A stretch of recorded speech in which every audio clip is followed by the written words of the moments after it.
मांगा की स्टोरी में बताया गया है कि इस दुनिया में अचानक से कई ब्लैक टावर अपीयर हुए थे और इस टावर के अंदर जांच पड़ताल के लिए कुछ लोगों को टावर के अंदर टेलीपोर्ट किया गया था। और जब वो लोग उस टावर के बाहर आए तो साथ में बहुत सारे पैसे भी लेके आए। वो बाहर आके बताते हैं कि टावर के अंदर बहुत सारे फ्लोर है। इन सब फ्लोर को पार करने से उनको बहुत सारे रिवॉर्ड मिलते हैं।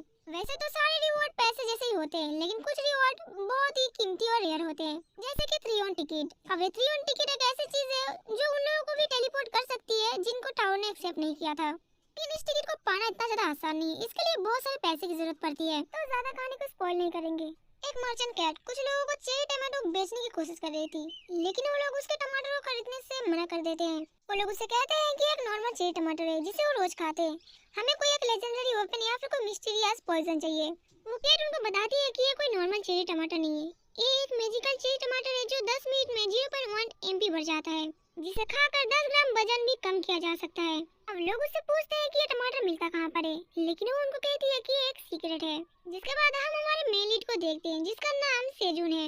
अब हमारा मेन लीड थोड़ा सा गरीब है, लेकिन इसे ब्लैक टावर के बारे में अच्छे से मालूम है, क्योंकि इस ब्लैक टावर को अपीयर हुए 10 साल से भी ज्यादा हो गए हैं। रात के टाइम जब वो मार्केट से सामान लेके घर आ रहा था, तब वो ब्लैक टावर को देखता है और सोच रहा था कि काश वो ब्लैक टावर के अंदर जा पाता, लेकिन उसके लिए उसे बहुत सारी पैसों की जरूरत थी, क्योंकि वो सिर्फ थियोन टिकट की मदद से ही उसके अंदर जा सकता था।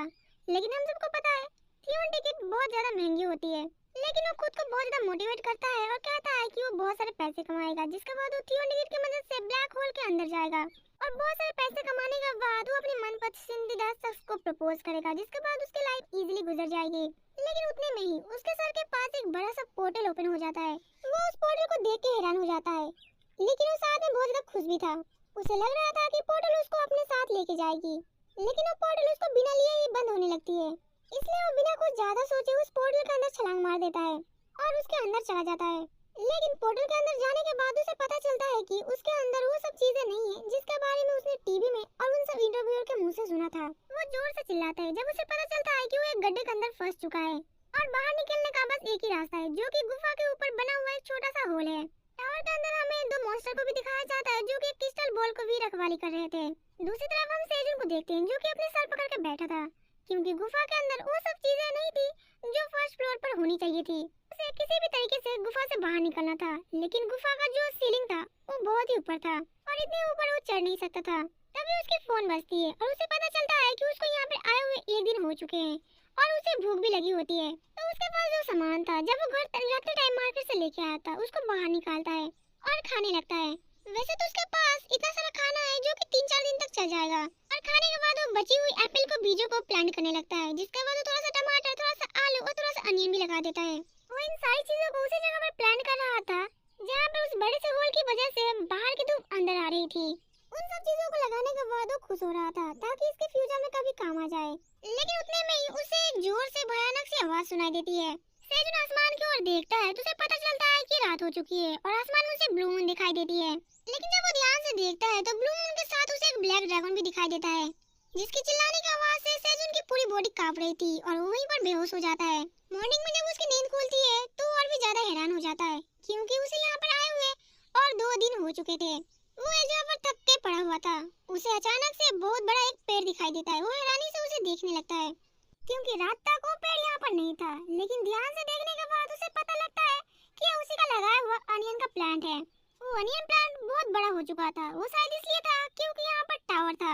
वो बाकी लगाए हुए प्लांट को भी देखता है जहाँ पे आलू और टमाटर के साथ साथ 52 छोटे छोटे प्लांट भी उग चुके होते हैं।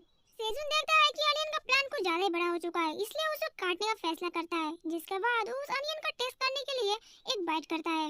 लेकिन अनियन का उस पत्ते को बाइट करने के बाद उसे बहुत ज्यादा स्पाइसी लगता है। ऐसा लग रहा था जैसे कि उसके मुंह में आग पकड़ ली हो, लेकिन किस्मत से उसे एक छोटी सी पानी की तालाब मिल जाता है जिसे पीकर वो अपना प्यास बुझाता है। जिसके थोड़ी देर बाद वो चेरी टमाटर को खा रहा था और सोच रहा था कि हो क्या रहा है उसके साथ।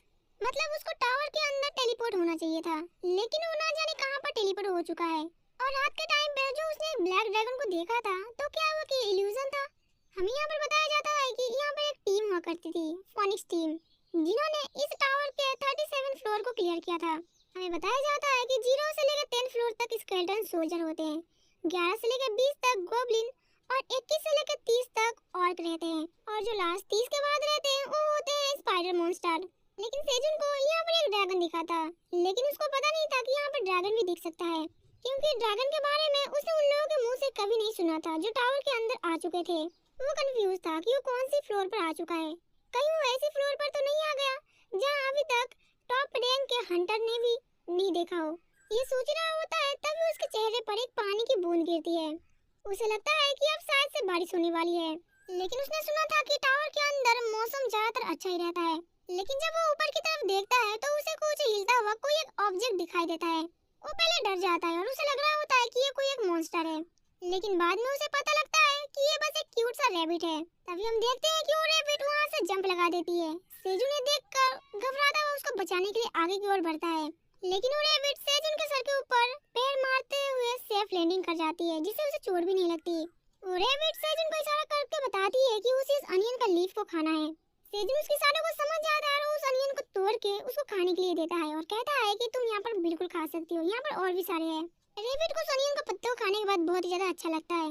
सेजुन देखता है जिस अनियन को लीफ उसने काटा था वो फिर से ग्रो हो चुके हैं, लेकिन उसको हार्वेस्ट करने के लिए उसको पूरे दिन लग जाएंगे, इसलिए वो सोच रहा था कि ये मैं कैसे करूंगा, इसके लिए उसको बहुत ज्यादा टाइम लग जाएगा। तभी वो रैबिट ऊपर की तरफ देख के जोर से चिल्लाती है। वो सेजन के ऊपर नहीं चिल्ला रही होती है, वो अपने जैसे दिखने वाले और एक रैबिट को चिल्ला के बुला रही थी। हमें पता चलता है कि वो दोनों जो रैबिट थे वो मैरिड कपल है।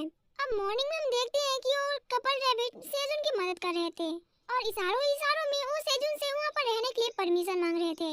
वो इतनी क्यूट तरीके से बोल रहे थे कि सेजुन उनकी क्यूटनेस को कंट्रोल नहीं कर पा रहा था और उनकी क्यूटनेस पर फिदा होकर वो उनको यहाँ पर रहने देने के लिए मान जाता है, लेकिन वो उनको कहता है कि वो यहाँ पर फ्री में उनको रहने नहीं दे सकता। अगर इनको यहाँ पर रहना है तो यहाँ पर काम भी करना पड़ेगा। ये सुनकर वो दोनों रैबिट बहुत ज्यादा खुश हो जाते हैं और वो खुशी खुशी मान जाते हैं। सेजुन ने देख के बहुत ज्यादा हैरान था, उसको लग रहा था कि अगर वो ऐसा बोलेगा तो वो दोनों यहाँ से चले जाएंगे, लेकिन ऐसा कुछ नहीं होता। वो दोनों पूरे लगन के साथ यहाँ पर काम करने लग जाते हैं। सेजुन देखता है कि जो मैरिड हस्बैंड था उसके पास एक पानी का बोतल था जिसमें से जितना भी पानी दे दो उसमें से पानी खत्म ही नहीं होता, और जो रैबिट थी उसके पास एक छोटा सा पॉकेट था जैसे कि डोरेमोन के पास था और उसमें से वो बहुत सारी टूल्स निकालती थी। वाइफ के पास इतनी सारी टूल्स थी जो कि वो छोटे पॉकेट से बाहर निकालती थी जो कि फार्मिंग में काम आता था। सेजुन को पता लगता है कि ये सारी चीजें अपनी मैजिक पॉकेट से बाहर निकाल दी थी। सेजुन इनको देख के बहुत ज्यादा जेलस फील करता है। वो कहता है कि काश मेरे पास भी ऐसा पॉकेट होता और मेरे पास भी इतना सामान होता फार्मिंग के लिए। वैसे तो सेजुन ने देख के हैरान था, लेकिन साथ ही वो खुश भी था। ये दोनों फार्मिंग में उसका हाथ बटा रहे थे। थोड़ी देर बाद जब वो सारी अनियन प्लांट को क्रॉप कर देते हैं और वो सेजुन के पास आते हैं, सेजुन उनको कहता है कि उन लोगों ने बहुत ही अच्छा काम किया है और उनको थैंक यू भी बोलता है, लेकिन वो दोनों मासूम सा चेहरा बना के सेजुन को ही देखे जा रहे थे। एक्चुअली में उनको यहाँ पर रहने के लिए सेजुन की कंफर्मेशन चाहिए थी। सेजुन उनकी बातें समझ जाता है और वो अपने साथ उनको इस गुफा में रहने का परमिशन दे देता है। ये बात सुन के वो दोनों रैबिट बहुत ही ज्यादा खुश हो जाते हैं। तभी वो दोनों सामने की तरफ भागने लगते हैं और एक जगह पर जाके फटाफट से गड्ढा खोदने लगते हैं। कुछ ही देर की मेहनत के बाद उन लोगों ने एक बहुत ही छोटी सी मगर सुंदर सी अपने लिए घर बना लिया था। ये सारा मेहनत उस हस्बैंड रैबिट ने किया था। सेजुन उसको उसके काम के लिए शाबाशी देता है, लेकिन तभी फीमेल रैबिट हस्बैंड रैबिट को अपने पास बुलाती है और अपने हस्बैंड रैबिट को घसीटते हुए वो घर के अंदर ले जाने लगती है। हस्बैंड रैबिट हालांकि जाना नहीं चाहता था, लेकिन फीमेल रैबिट उसको शर्माते उसको घसीट के अंदर ले चली जाती है। सेजुन उसको ऑल द बेस्ट बोलता है, लेकिन अंदर से वो बहुत ही ज्यादा जेलिस था, लेकिन खुश भी था क्योंकि पहले वो बहुत ही ज्यादा अकेले था, लेकिन इन दोनों रैबिट के आने के बाद वो अब बोर नहीं होगा और ये दोनों रैबिट उसके फार्मिंग में हेल्प भी कर रहे थे। इससे बहुत ज्यादा खुश था, लेकिन तभी वो जो अनियन लीफ के ऊपर लेटा था उसके पेट में कुछ गरम गरम सा महसूस हो रहा था। उसे पता लगता है कि जिस अनियन लीफ के ऊपर वो लेटा था उसके ऊपर आग लग चुकी थी। ऐसा इसलिए हो रहा था क्योंकि जो प्लास्टिक की बोतल उसने वहाँ पर रखा था उसमें सनलाइट की रिफ्लेक्शन पड़ रही थी और अनियन का पत्ता सूखे होने के कारण उसमें सनलाइट के रिफ्लेक्शन के दौरान आग पकड़ लिया था। ये देख के सेजुन तो हैरान था, लेकिन अब उसे पता था कि उसे इस ट्रांसफॉर्मेशन बोतल का यूज कैसे करना है। वो इस बोतल का यूज करके आसानी से आग लगा सकता है, लेकिन काफी ज्यादा कोशिश करने के बाद भी उसमें से बस धुआं ही निकल रहा था, लेकिन उसमें आग नहीं लग रही थी। सेजुन इतना ज्यादा कोशिश करने के बाद भी उसमें आग नहीं लगती। ये देख के सेजुन बहुत ज्यादा परेशान था और रोने लगता है। तभी वो कपल रैबिट बाहर आते हैं और सेजुन को इतनी मेहनत करते हुए देख के उसकी हेल्प करने के लिए आगे आते हैं, जिसके बाद तीनों की बहुत ही ज्यादा मेहनत करने के बाद फाइनली उन लोगों ने आग लगा लिया था और वो तीनों बहुत ही ज्यादा खुश थे। तभी सेजुन उन अनियन को लीफ को देखता है। वैसे तो वो रिस्क नहीं लेना चाहता था, लेकिन फिर भी वो एक बार ट्राई करना चाहता था, इसलिए वो उस अनियन का लीफ को पकाने लगता है और उसके ऊपरी हिस्से को फेंक के खाता है। जैसे उस अनियन को लीफ को पका खाता है उसे बहुत ज्यादा टेस्टी लगता है और भी ज्यादा पका के खाने लगता है। सेजुन को देख के दोनों रैबिट कंफ्यूज थे और वो आपस में बातचीत करके सेजुन की तरह उसको पका के खाने के लिए ट्राई करने की बात करते हैं। लेकिन जब वो खाते हैं उन्हें बहुत ज्यादा टेस्टी लगता है और उनको ये तरीका बहुत ज्यादा पसंद आता है। और अब इनके पास खाने के लिए बहुत सारी सामान भी था और उन लोगों ने आग भी इन्वेंशन कर लिया था। सेजुन उन अनियन लीफ को एक मसाल की तरह भी इस्तेमाल करता है जिससे ये लोग उस पॉन्ड के डार्क एरिया की तरफ भी जा सकते थे जहाँ पर दिन के टाइम में भी लाइट नहीं आती है। अब सेजुन उस तालाब के पास बैठा होता है तभी एक फिश उसके ऊपर हमला बोल देती है। सेजुन उस हमले से बच तो जाता है लेकिन अब उसे पता था कि इस आग की रोशनी से ये फिश अट्रैक्ट हुई थी और इस तालाब के अंदर अभी भी बहुत सारी फिश मौजूद है और अब सेजुन को खाने के लिए एक न्यू चीज मिल चुकी थी। लेकिन जब सेजुन जब वो फिश को खा रहा था तभी वो रैबिट कपल उससे थोड़ा सा शेयर मांगते उस फिश में से। सेजुन पहले तो हैरान होता है कि ये रैबिट भी मीट खाते हैं लेकिन वो उनको दे देता है क्योंकि ये भी एक तरीके का मॉन्स्टर थे यहाँ पर।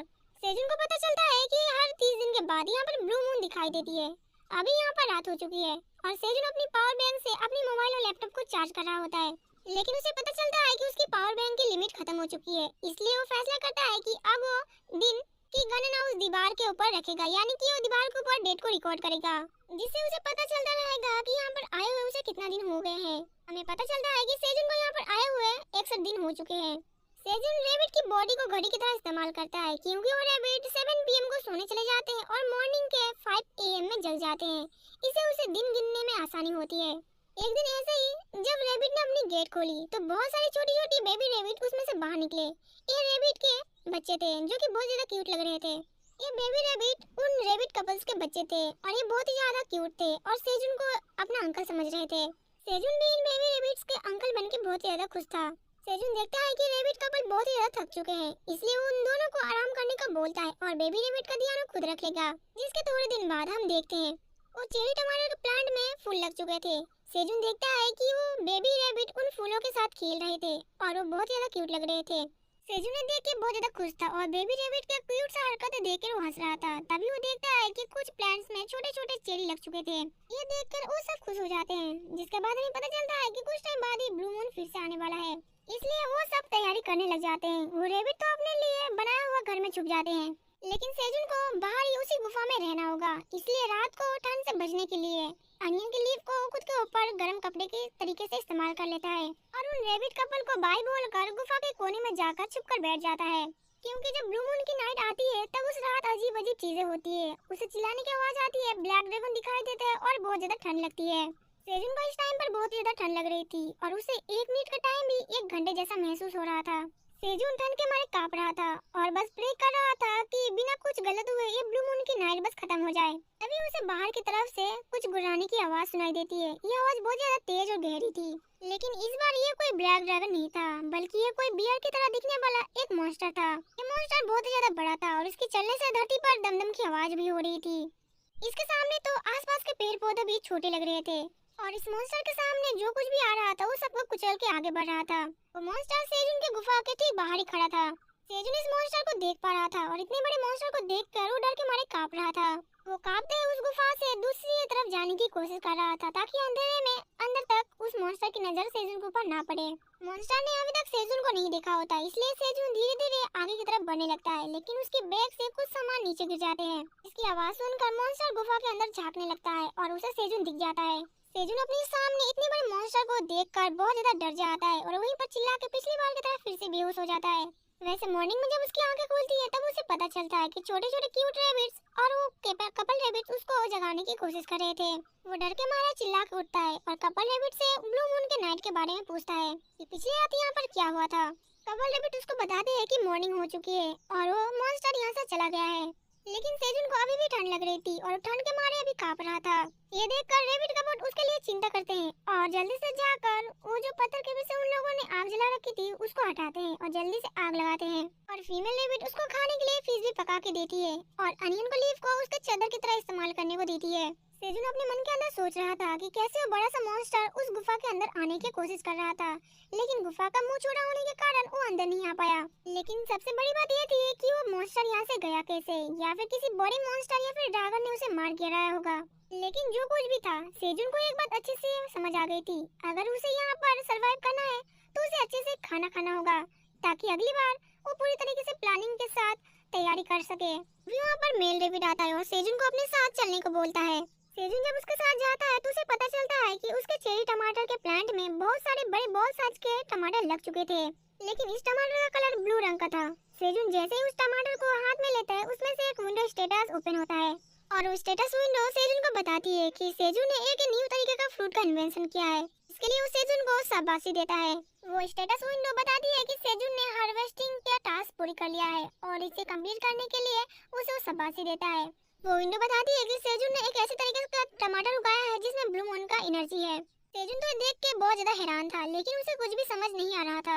तभी वहाँ पर उसके सामने और एक विंडो ओपन होता है जिसमें लिखा होता है कि टावर के मैनेजर सेजुन की अचीवमेंट को देखकर बहुत ज्यादा शॉक में थे। वैसे तो बताता है कि टावर के मैनेजर ने सेजुन को इस जगह पर गलती से टेलीपोर्ट कर दिया था और अब इस गलती को सुधारने के लिए वो सेजुन को पूरी तरीके से खत्म कर देगा, जिससे किसी को भी इस गलती के बारे में कानो कान खबर ना पहुंचे। अब इसे सुनकर सेजुन तो गुस्से के मारे चिल्लाने लगता है उस विंडो के ऊपर और कहता है कि वो 100 दिन से यहीं पर है और उसने यहाँ पर कितना कुछ अचीव कर लिया है। बजाय उसको शाबाशी मिलने को उन्होंने उसको मार देने का फैसला किया है। ये किस तरीके का नाइंसाफी है। इससे तो अच्छा है कि वो लोग उसको अपने घर भेज दे ताकि वो अपने घर जा सके। सुनकर वो विंडो थोड़ी देर चुप रहती है और फिर वो सेजुन को कहती है कि टावर मैनेजर ने अपनी राय बदल दी है और हम देखते हैं कि सेजुन के आसपास चारों तरफ से एक लाइटनिंग स्टार्ट हो जाती है और उसकी तरफ एक पावर एवोकन शुरू होती है। सेजुन को देखकर बहुत ज्यादा खुश था और साथ में हैरान भी था। उसे लगता है कि टावर मैनेजर ने उसके लिए एक जॉब रेडी किया है। वो विंडो से अपने जॉब के बारे में पूछता है कि उसे किस तरीके का जॉब मिलेगा। विंडो से बताती है कि सेजुन को यहाँ पर टावर फार्मिंग का जॉब मिल चुका है और उसका रैंक F होगा, जिसे सुनकर सेजुन थोड़ी देर के लिए चुप होता है। ये सुनकर सेजुन तो पहले थोड़ा सा खुश था, लेकिन बाद में शॉक हो जाता है। तभी वहाँ पर और एक विंडो ओपन होता है। वहाँ पर लिखा होता है कि सेजुन इस फार्मिंग के दौरान कभी भी बीमार नहीं पड़ेगा और उसे एक्स्ट्रा पॉइंट भी दिए जाएगा और उसके पास कोई भी पावर नहीं होगा, लेकिन उसे नेचर के ज्यादा करीब रखा जाएगा, जिससे उसकी पावर का स्टेटस भी बढ़ता जाएगा धीरे धीरे। विंडोज को ये भी बताती है कि अगर वो फार्मिंग करता रहेगा तो उसका स्टेटस ज्यादा धीरे धीरे बढ़ता ही रहेगा। सेजुन उनसे पूछता है क्या उनके पास कोई और जॉब नहीं है, जैसे कि कोई वॉर्डर या फिर कोई मैजिशियन जिसे उसे अच्छा लगे, लेकिन उसे पता चलता है कि इसके पास उन लोगों को कोई भी जॉब नहीं है। उसके लिए बस एक जॉब है जो कि फार्मिंग का है और वो भी ऑर्डिनरी, जिसके पास कोई भी पावर नहीं होगा।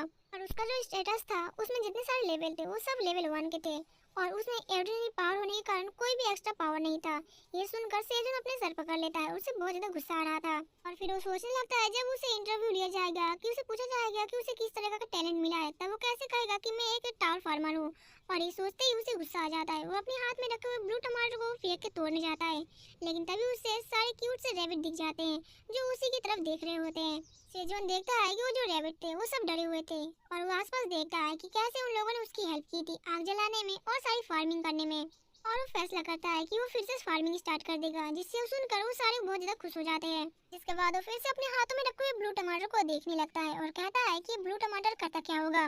तभी उसके सामने फिर से वो स्टेटस विंडो ओपन हो जाती है जो कि उसको बताती है कि इस ब्लू टमाटर के अंदर ब्लू मून का एनर्जी है, जिसको खाने के बाद सेजुन की जो एमपी पावर है वो 0.05 पॉइंट बढ़ जाएगा और ऐसा लगातार उसका होता रहेगा और ये परमानेंट होगा। और यहाँ पर परमानेंट का मतलब होता है कि एक बार ये बढ़ जाएगा तो फिर ये घटेगा नहीं, जिसे सुनकर सेजुन बहुत ज्यादा हैरान हो जाता है और साथ में बहुत ही ज्यादा खुश था। उसको पता लगता है कि उसने जाने अनजाने एक बहुत ही अच्छी चीज को उगा ली है जो कि बहुत ज्यादा काम की चीज है। उन लोगों को एक अच्छा चीज मिल गया था जिसे देखकर रैबिट और सेजुन दोनों ही बहुत ज्यादा खुश हो जाते हैं और खुशी के मारे वो लोग नाचने लगते हैं। दूर से वो टावर मॉन्स्टर सेजुन को देख रहा होता है और उसे ये चीज बिल्कुल भी अच्छी नहीं लगती कि सेजुन एक एनर्जी वाला टमाटो उगा लिया है। उसे बहुत ज्यादा चिढ़ मचती है। दूसरी तरफ सेजुन के पास फिर से स्टेटस विंडो ओपन होती है और वहाँ पर लिखा होता है कि सेजुन जो ब्लू टमाटो को उगाया था उसको उस टावर मैनेजर को देना पड़ेगा और देने के बाद उसके पास एक एनर्जी टाइप की पावर आ जाएगी। अगर सेजुन ये सब करता है तो सेजुन को फार्मिंग के लिए बहुत सारे टूल और कुछ स्पेशल स्किल मिल जाएंगे, और अगर इसके लिए वो मना करता है तो पेनल्टी के तौर पर उसे यहाँ पर जान से मार दिया जाएगा। ये सुनकर सेजुन शौक था, लेकिन उसको गुस्सा आता है इस बात को सुनकर और गुस्से में स्टेटस को कहता है कि अगर टावर मैनेजर को टमाटर ही चाहिए तो उसे अच्छे से बात करनी चाहिए थी। लेकिन जब वो देखता है कि यहाँ पर डेथ पेनल्टी है तो फिर रुक जाता है और कहता है कि कोई बात नहीं, और अपने गुस्से को शांत करते हुए वो टमाटर को लेकर स्टेटस विंडो के सामने झुक जाता है और कहता है कि अगर तुम्हें टमाटर चाहिए तो तुम ले सकते हो इसे। और हम देखते हैं कि सेजुन के सामने ही वो ब्लू टमाटर वहाँ से गायब हो जाती है और सेजुन के सामने फिर से वो स्टेटस विंडो ओपन होती है जहाँ पर लिखा होता है कि सेजुन ने वो टास्क को पूरा कर लिया है और रिवॉर्ड के तौर पर उसे एक स्पेशल स्किल दिया जाएगा। अपनी डेथ के बारे में सुनकर ये तो भूल ही गया था कि उसे भी स्किल मिलना चाहिए जो कि उसका रिवॉर्ड के तौर पे मिलता है। उसको एक रिवॉर्ड मिलता है जो होता है एक स्किल। जब भी वो कोई नया सीड या फिर बीज को बोएगा या फिर पौधे को लगाएगा वो बहुत ही जल्दी ग्रो हो जाएगा और उसमें से जल्दी से फल आने लगेंगे। वैसे तो स्किल कोई ज्यादा खास नहीं था और ये लेवल 1 पर भी था, जिससे सेजोन को बुरा तो लगता है लेकिन वो एक्सेप्ट कर लेता है कि वो अब एक टावर फार्मर बन चुका है। इसलिए अब इन सब चीजों से वो ज्यादा एक्सपेक्ट नहीं करता और वो गुफा के अंदर चला जाता है जहाँ पर पहले फिश पकड़ने गया था।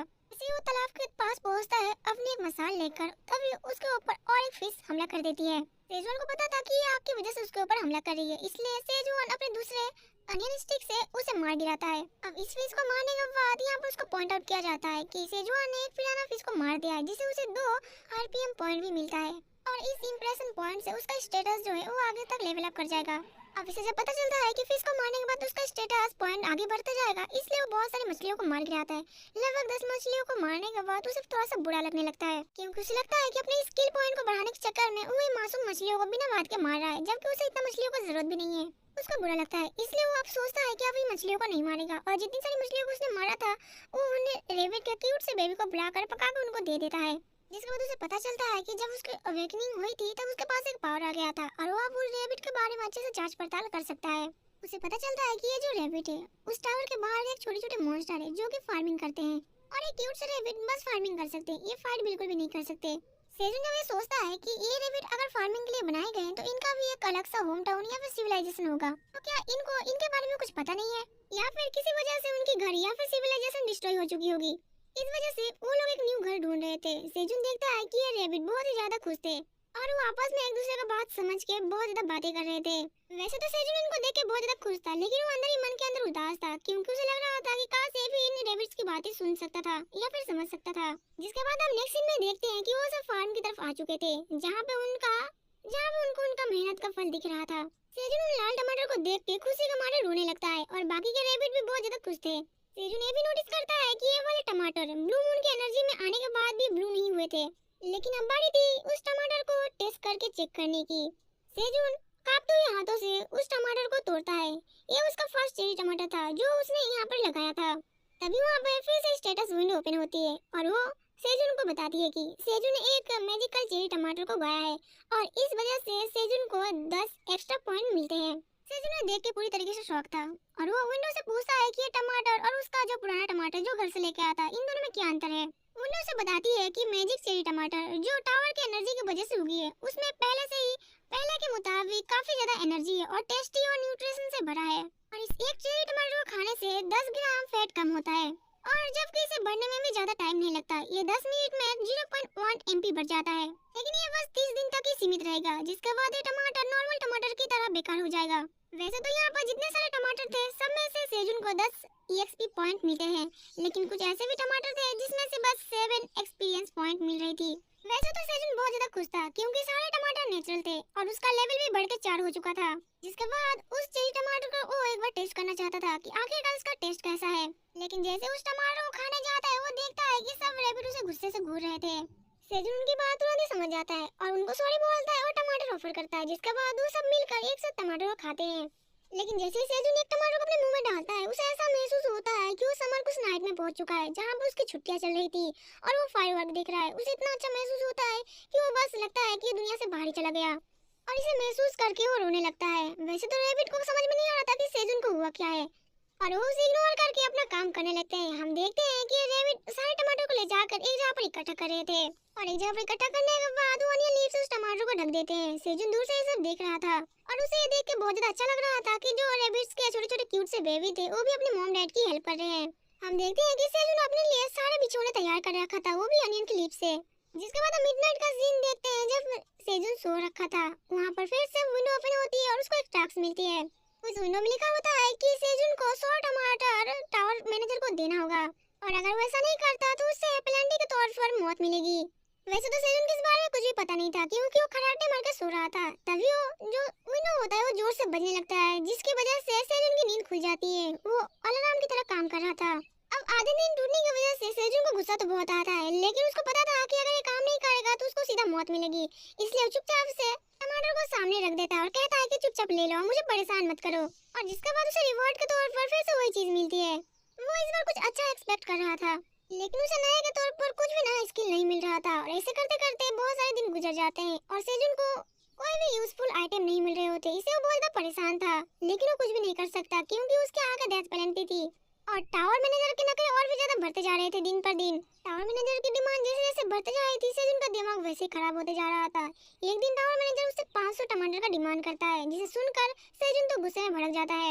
वो इस बार टावर मैनेजर के साथ सीधे बात करता है और कहता है कि हमें भी खाने की जरूरत पड़ती है और वो जो वर्कर है छोटे रैबिट उनको भी खाना देना पड़ता है, तो ये बार बार इतने सारे टमाटर नहीं दे सकता टावर मैनेजर को। सेजुन उसके ऊपर और भी ज्यादा गुस्सा करते हुए कहता है कि वो टमाटर तो उसे दे रहा है लेकिन बदले में उसे कोई भी स्किल नहीं मिल रही और ना ही कोई आइटम। टावर मैनेजर कहता है कि ये सेजुन की प्रॉब्लम है, उसकी नहीं, वो एक और करे और मैं जो कहूंगा सेजुन को करना पड़ेगा।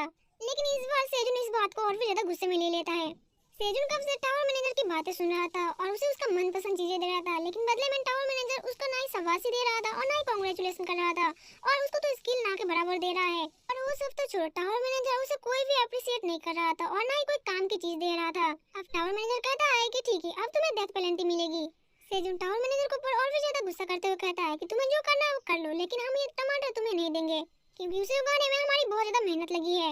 लेकिन टावर मैनेजर उससे कहता है कि ये कोई बड़ी बात नहीं है, जिसे सुनकर सेजुन बहुत ज्यादा गुस्सा हो जाता है और कहता है कि अच्छा ये कोई बड़ी बात नहीं है, जिसके बाद वो वहां से चला जाता है और वो रेबिट के साथ मिलकर अपना खाना एंजॉय करने लगते हैं। और जिसके बाद टावर मैनेजर वहां बार बार उसको क्विट दे रहा था, लेकिन सेजुन उसको पूरी तरीके से इग्नोर कर रहा था। वैसे तो टावर मैनेजर उसे धमकियां भी दे रहा था कि अगर सेजुन ने उसका क्विट नहीं पूरा किया तो सीधा उसको मौत देगा, लेकिन सेजुन कहता है कि जो करना है कर लो, मैं तुम्हें कुछ भी नहीं देने वाला। सेजुन रोते हुए गुस्से मुझसे कहता है कि तुम एक गंदे मैनेजर हो जिसको ख्याल रखना नहीं आता। ये सुनकर तो टावर मैनेजर बहुत ज्यादा गुस्सा हो जाता है और गुस्से में चिल्लाने लगता है। ऊपर से सेजुन सारे टमाटर अकेले खा रहा था, उसे चिढ़ा भी रहा था, जिसे देखकर टावर मैनेजर तो और भी ज्यादा गुस्सा हो रहा था और फिर से उसे नोटिफिकेशन भेजता है और कहता है विंडो कि अगर तुमने फिर से टावर मैनेजर को चिढ़ाया और उसे बदतमीजी करने की कोशिश की तो इस बार तुम्हारी मौत सीधा पक्की हो जाएगी। लेकिन सेजुन अपने कान को बंद कर लेता है, लेकिन वो बाद में टावर मैनेजर को 5 टमाटर दे ही देता है और कहता है कि इतना ही रखो, मैं बाद में तुम्हें और थोड़ा सा ज्यादा दे दूंगा क्योंकि मुझे छोटे रैबिट्स बेबी का भी ख्याल रखना पड़ता है, वो भी छोटे, उनको खाने के लिए अभी बहुत सारे टमाटर की यहाँ पर जरूरत पड़ेगी। और हम देखते हैं कि जो छोटे बच्चे थे वो टमाटर के लिए लड़ाई कर रहे थे, जबकि विंडोज को कहता है कि इस बार के लिए टावर मैनेजर ने समझौता कर लिया लेकिन अगली बार वो नहीं करेगा। सेजुन मन के अंदर स्माइल करता है और वो कहता है कि मेरा प्लान काम कर चुका था, टावर मैनेजर को मैंने जैसा सोचा था वो बिल्कुल वैसा ही निकला। जिसके बाद हम देखते हैं कि ये 91 दिन निकल चुका था और फिर से चौथा ब्लू मून की नाइट आती है और सेजुन फिर से कोने में जाकर बैठकर टमाटर खा रहा था और वो सोच रहा था कि काश ये नाइट भी जल्दी निकल जाए। तभी सेजुन देखता है कि ब्लू मून की लाइट सीधे उस टमाटर के पेड़ के ऊपर पड़ रहे थे, जिससे जो टमाटर होते हैं कुछ उसमें से एक टमाटर फिर से ब्लू हो जाता है। वो देख के हैरान हो जाता है और कहता है कि मैं अब वेट नहीं कर सकता, इससे जल्दी मुझे तोड़ना पड़ेगा। लेकिन तभी वो देखता है कि वो जो स्वीट पोटैटो की खेती उसने किया था उसमें भी एनर्जी कुछ एब्जॉर्ब हो रही थी, इसलिए वो दौड़ते हुए उस पोटैटो को पास जाने लगता है और अपने हाथों से खोदने लगता है। सेजुन को बिल्कुल भी सब्र नहीं हो रहा था, वो फटाफट खोद कर एक पोटैटो को निकाल लेता है जो कि बिल्कुल ब्लू हो चुकी थी। सेजुन को पता था कि ये पोटैटो बिल्कुल ब्लू हो चुकी है, इसमें भी ब्लू मून की लाइट की पावर इसमें आ चुकी थी, तो इसका मतलब ये पोटैटो खाने में भी बहुत ज्यादा स्वादिष्ट होगा और इसमें भी कुछ ना कुछ पावर जरूर होगी।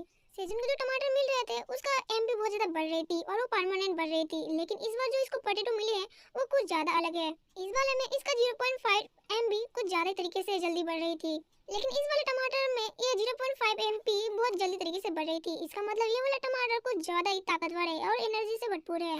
सेजुन इससे बहुत ज्यादा खुश था, वैसे इसके साथ भी उसका पावर बहुत ज्यादा बढ़ गया है और ब्लू मून की एनर्जी के साथ और उसे एक नया स्किल मिल चुका है और इस वजह से उसके स्टेटस में अलग अलग पॉइंट ऐड हो रहे थे।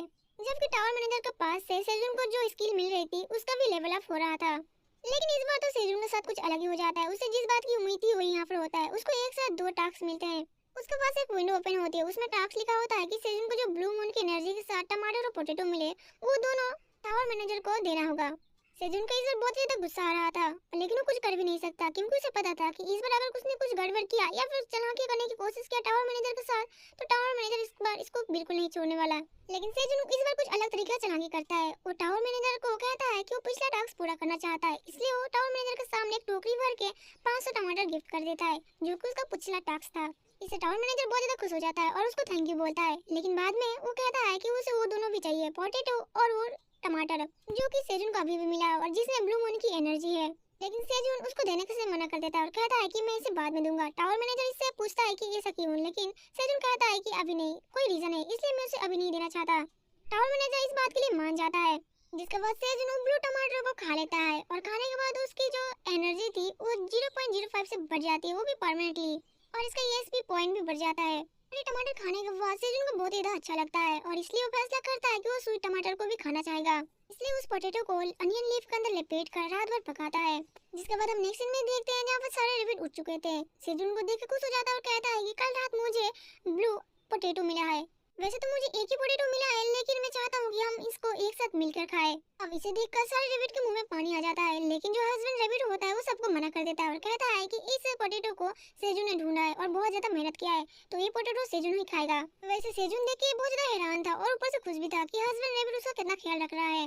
और वो खुशी का आंसू रोते हुए उस पोटैटो को एक बाइट मारता है, लेकिन जैसे वो बाइट मारता है उसका जीभ जल जाता है और उसके मुंह से वो पोटैटो गिर जाता है। अब हस्बैंड रेबिट देखता है और जैसे ही उठाने वाला होता है, सारे क्यूट रेबिट जो रेबिट्स के बच्चे थे वो सारे एक एक मिलकर उठा लेते हैं। अब ये देख के हस्बैंड रेबिट बेचारा बहुत ज्यादा मायूस था और उसके मुंह से पानी आ रहा था कि उसने ब्लू मून की एनर्जी वाले पोटैटो को नहीं चख पाया।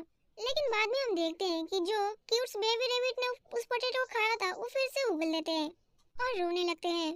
ये गर्म होने के कारण ये लोग खा नहीं पाते, लेकिन सेजन तो रात को पहले ही बहुत सारे पोटैटो खा चुका था। लेकिन अब उसे पता है कि रेबिट्स के बच्चे अब बड़े हो चुके हैं, इसलिए उनको मना करता है कि पोटैटो को जो पत्ते हैं वो लोग अब नहीं खा सकते और वो लोग सेजन के काम में हाथ बटाएंगे। और वो लोग अगर ऐसा नहीं करेंगे तो सेजन उनको खाने के लिए कुछ नहीं देगा, जिसे सुनकर रेबिट के बच्चे शौक हो जाते हैं और वो डर के मारे चिल्लाने लगते हैं और गुस्से में जाकर सेजन के ऊपर चढ़ जाते हैं। लेकिन सेजन उसे अच्छे समझाता है कि अगर ये लोग अच्छे से काम करेंगे तो उनको और भी ज्यादा टेस्टी खाना मिलेगा, जिसे सुनकर रेबिट के बच्चे बहुत ज्यादा खुश हो जाते हैं। हम देखते हैं कि सेजन के कहने पर बेबी रेबिट्स पोटैटो का प्लांट लगा रहे थे और पेरेंट्स रेबिट अनियन के पत्ते को काट रहे थे।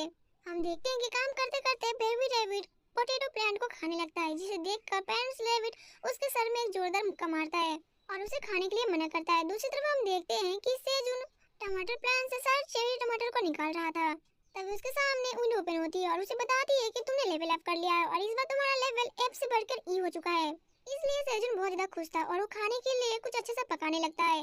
तभी वहाँ पर टावर मैनेजर का विंडो ओपन होता है और वो कहता है कि टावर मैनेजर की नजर तुम्हारे ऊपर है, जो तुम पका रहे हो टावर मैनेजर को दे देना। जिससे सेजुन पीछे मुड़कर देखता है और कहता है कि अच्छा, इसकी इतनी हिम्मत हो रही है कि देखो मेरे ऊपर नजर डाल रहा है कि मैं क्या पकाने जा रहा हूँ। और टावर मैनेजर के ऊपर बहुत ही ज्यादा गुस्सा होता है। जिसके बाद वो बेबी रेबिट्स को बुलाकर वो रोस्ट किया हुआ चेरी टमाटर उनको खाने को देता है। खाने के बाद बेबी रेबिट्स बहुत ज्यादा खुश थे, उनको रोस्ट किया हुआ चेरी बहुत ही ज्यादा पसंद आता है। सेजुन को अभी अपना फार्म और भी ज्यादा बड़ा करना था, इसलिए अब सेजुन सोचता है कि जितने सारे स्वीट पोटैटो थे उन लोगों ने पहले प्लान कर दिया था, इसलिए पहले वाले जो स्वीट पोटैटो थे वो तैयार हो गए होंगे और जो पिछले वाले पोटैटो थे वो तैयार हो चुके होंगे। इसलिए सेजुन जाता है और वहाँ पर गड्ढा खोदने लगता है और जिसके बाद वो एक पौधे को जोर से खींचता है, जिसमें से 4 आलू बाहर निकल जाते हैं। इसके बाद सेजुन एक एक करके बहुत सारे पोटैटो बाहर निकालता है और हमें पता चलता है कि इस पोटैटो को खाने के बाद एमपी नहीं स्ट्रेंथ बढ़ेगी और इसमें भी एक अलग लेवल की एनर्जी होती है और इसमें भी स्ट्रेंथ बढ़ रही थी। इसमें 10 मिनट में 0.1 स्ट्रेंथ बढ़ रही थी और इस पोटैटो का भी लाइफ जो थी वो 30 दिन के लिए था और इसको खाने के बाद आप मोटे नहीं होंगे, बजाय इसके वजन बढ़ने से और भी ज्यादा कम होगा, वो भी उतना जितना पहले उन टमाटर को खाने के बाद होता था। सेजुन ने जान के बहुत ज्यादा हैरान था और इसके बाद वो और 3-4 प्लांट को खा लेता है, जिसमें से और भी ज्यादा पॉइंट मिलते हैं तो एक साथ निकाल कर खाने लगते हैं। जिसके बाद हम देखते हैं रेबिट के बच्चे भी और भी ज्यादा प्लांट निकालने लगते हैं। सेजुन उनको रोक देता है। दूसरी तरफ हम टावर मैनेजर को देखते हैं, ब्लैक ड्रैगन को, जो कि आराम से रोस्ट किए हुए टमाटर को खा रहा था और इसे बहुत ज्यादा पसंद आता है। वो कहता है कि ह्यूमन का बच्चा भी कर क्या रहा होगा, इसलिए वो फैसला करता है कि वो फिर से देखेगा।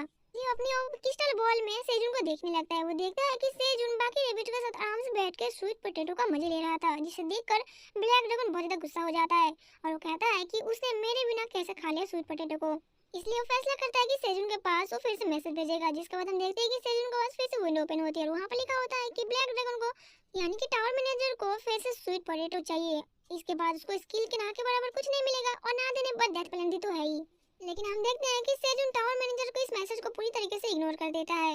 दूसरी बार फिर से विंडोज के पास ओपन होती है और विंडोज को बताती है कि टावर मैनेजर अपने स्वीट पोटैटो को मांग कर रहे हैं। सेजुन उसको बताता है कि एक ही बचा है, अगर इसके बदले उसको कुछ मिलेगा तभी वो स्वीट पोटैटो टावर मैनेजर को दे सकता है, वरना भूल जाओ ये उसको नहीं देने वाला। सेजुन कहता है कि या तो मेरा रिवॉर्ड दो या फिर मैं इस लास्ट पोटैटो को भी खा जाऊंगा।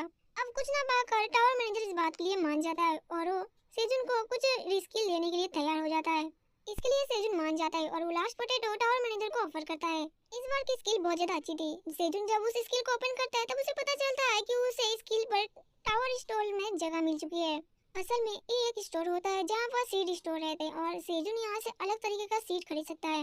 लेकिन यहाँ पर एक प्रॉब्लम थी कि सेजुन इसको 30 दिन में बस एक ही बार खरीद सकता है, जिसके लिए उसे टावर कॉइन की जरूरत पड़ेगी। और ये टावर कॉइन वही टावर कॉइन होता है जो कि एडवेंचर टावर के अंदर जाके सारे डंजन क्लियर करके जो लाते हैं वो वाला कॉइन। जिसके बाद सेजुन के सामने विंडो ओपन हो जाती है और वो विंडो उसको बताती है कि सेजुन ने अभी तक एक भी चीज नहीं खरीदा है। ये सेजुन का पहली बार था जब इस तरह का स्किल उसको मिला था, लेकिन सेजुन बैठ के सोचने लगता था क्योंकि उसके पास तो टावर कॉइन था ही नहीं। इसका मतलब तो है कि सेजुन यहाँ पर कुछ खरीद नहीं सकता। तभी वहाँ पर विंडो ओपन होती है। टावर कॉइन बताती है कि सेजुन यहाँ पर पहली बार आया और पहली बार एंट्री किया, इसलिए सेजुन को यहाँ पर टावर कॉइन फ्री में मिलेगा। सेजुन को पता था कि टावर कॉइन बहुत ज्यादा महंगी होती है, इसलिए वो बहुत ज्यादा खुश हो जाता है और ये वाली सिस्टम उसे बहुत ज्यादा पसंद आती है।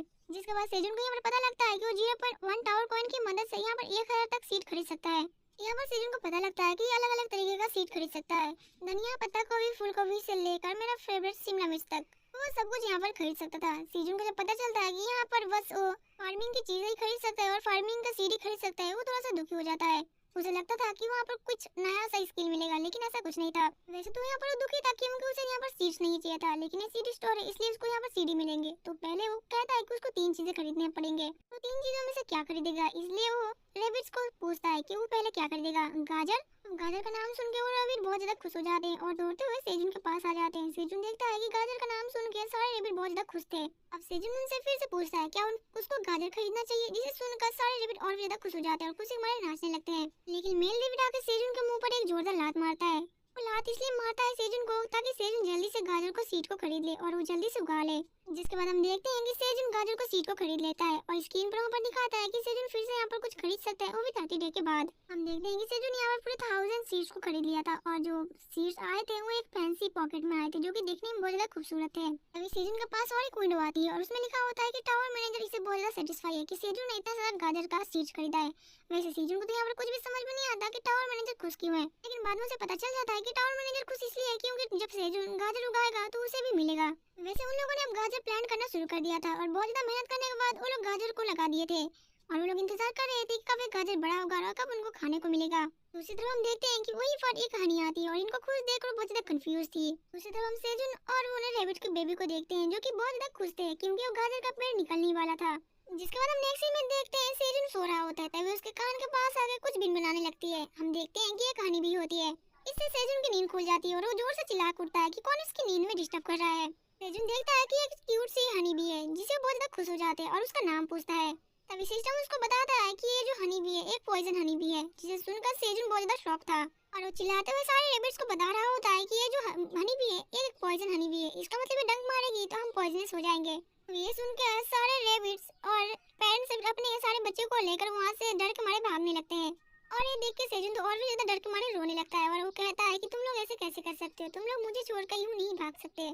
सेजुन को स्टेटस विंडो से भी पता चलता है कि अगर ये हनी बी किसी बड़े मॉन्स्टर को काट दे तो वो भी बहुत ज्यादा पॉइजनस हो सकते हैं या फिर मर भी सकते हैं इसके जहर से। ये देखकर तो सेजुन की और भी ज्यादा हालत खराब हो जाती है और इस हनी बी को भगाने के चक्कर में वो यहाँ पर नीचे गिर जाता है। हम देखते हैं कि हनी बी बहुत ज्यादा गुस्से में होती है, गुस्से में उसकी आंखें लाल हो जाती है और वो सेजुन को काटने के लिए आगे बढ़ रही होती है। इधर देखते हैं कि सेजुन उस हनी बी को मारने के लिए कुछ ढूंढ रहा होता है, तब उसके हाथ एक टमाटो के कटे हुए पेड़ पर पड़ता है जिसमें फूल लगे होते हैं। वो फटाफट से हनी बी को उसके सामने रख देता है। वो हनी बी देखती है कि इस पौधे के अंदर ताजे ताजे फ्लावर लगे होते हैं और उस हनी बी को ये फूल बहुत ज्यादा पसंद आते हैं, इसलिए वो उस फूल के ऊपर जाकर बैठ जाती है। हम देखते हैं कि हनी बी उस फूल पाकर बहुत ज्यादा खुश थी।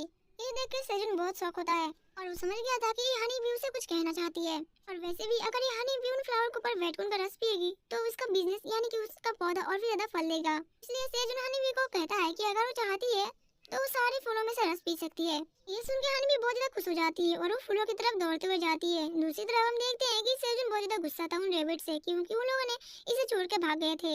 जबकि सारे रैबिट मिलकर सेजुन से माफी मांग रहे होते हैं, लेकिन सेजुन फिर भी उन्हें माफ कर देता है। तभी हम देखते हैं कि हनी बी यहाँ पर आती है। सेजुन बहुत ज्यादा डर जाता है लेकिन हनी बी उसे बाइट नहीं करती, बल्कि वो सेजुन के बहुत ज्यादा क्लोज आ जाती है और आके सेजुन के पेट के ऊपर सो जाती है।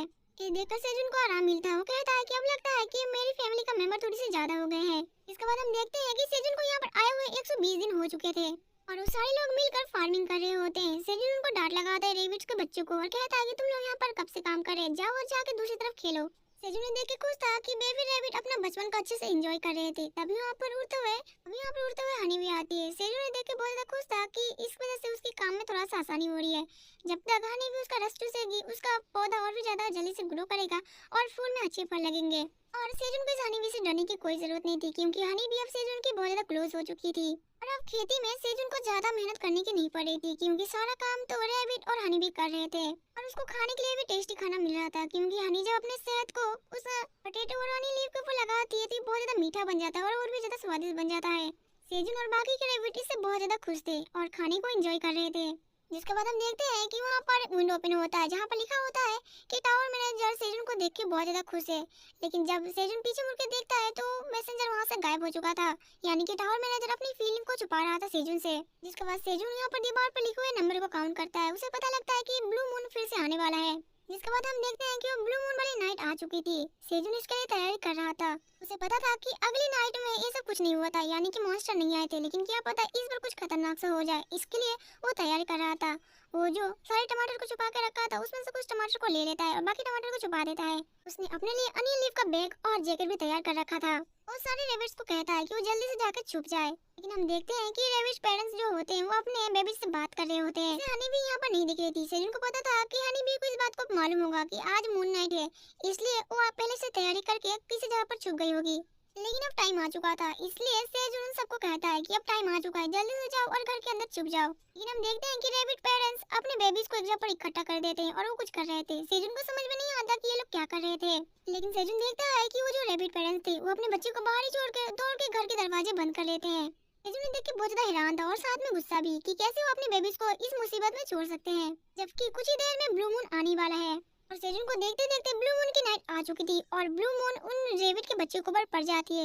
सेजून देखता है कि जैसे ब्लू मून की एनर्जी उन बच्चे को पड़ती है रेबिट को, वो बच्चे बहुत ज्यादा खतरनाक दिखने लगते हैं। उनके दांत बहुत बड़े हो जाते हैं और उनकी आंखें बहुत ज्यादा लाल और गहरी हो जाती है और वो बिल्कुल एक मॉन्स्टर की तरह दिख रहे थे और बहुत जोर से दहाड़ मार रहे थे। सेजून ने देख के बहुत ज्यादा डर जाता है और डर के मारे वो कांपने लगता है और वो रेबिट एक पावरफुल बिल्डर की तरह दिख रहे थे। तभी सेजून देखता है कि वो सब एक साथ जुट होकर एक ही जगह पर जोर से चिल्ला रहे थे। जैसे जैसे ब्लू मून की लाइट उनके ऊपर पड़ रही थी वो बहुत ज्यादा चमक रहे थे। सेजून देखता है कि वो सारे रैबिट विकसित हो चुके थे, जैसे पोकेमॉन में पोकेमॉन विकसित होते हैं। वो विकसित होने के बाद बहुत ज्यादा क्यूट से और बड़े दिख रहे होते हैं। उनमें से एक रैबिट काला भी होता है, जो कि सभी रैबिट से अलग दिख रहा था। सेजून देखता है कि ये रैबिट बड़े हो चुके थे, इवन इनका कलर भी चेंज हो चुका था। और ये जो हो रहा था अभी वो एक रैबिट सेरेमनी था, जिसे ये लोग 5th ब्लू मून की नाइट में लोग बड़े हो जाते हैं। ये जाने के बाद सेजून अपनी आंखों पर हाथ रख के जोर जोर से रोने लगता है। उसे लग रहा था कि यहाँ पर उनके कुछ हो गया होगा। ये देखकर रेबिट्स बहुत ज्यादा शॉक थे कि सेजून उनके बारे में इतना ज्यादा चिंता कर रहा था। सेजून खुशी के बाद उनको पकड़ पकड़ कर किस करने लगता है, जिसे देखकर सारे रेबिट वहाँ से भागने लगते हैं।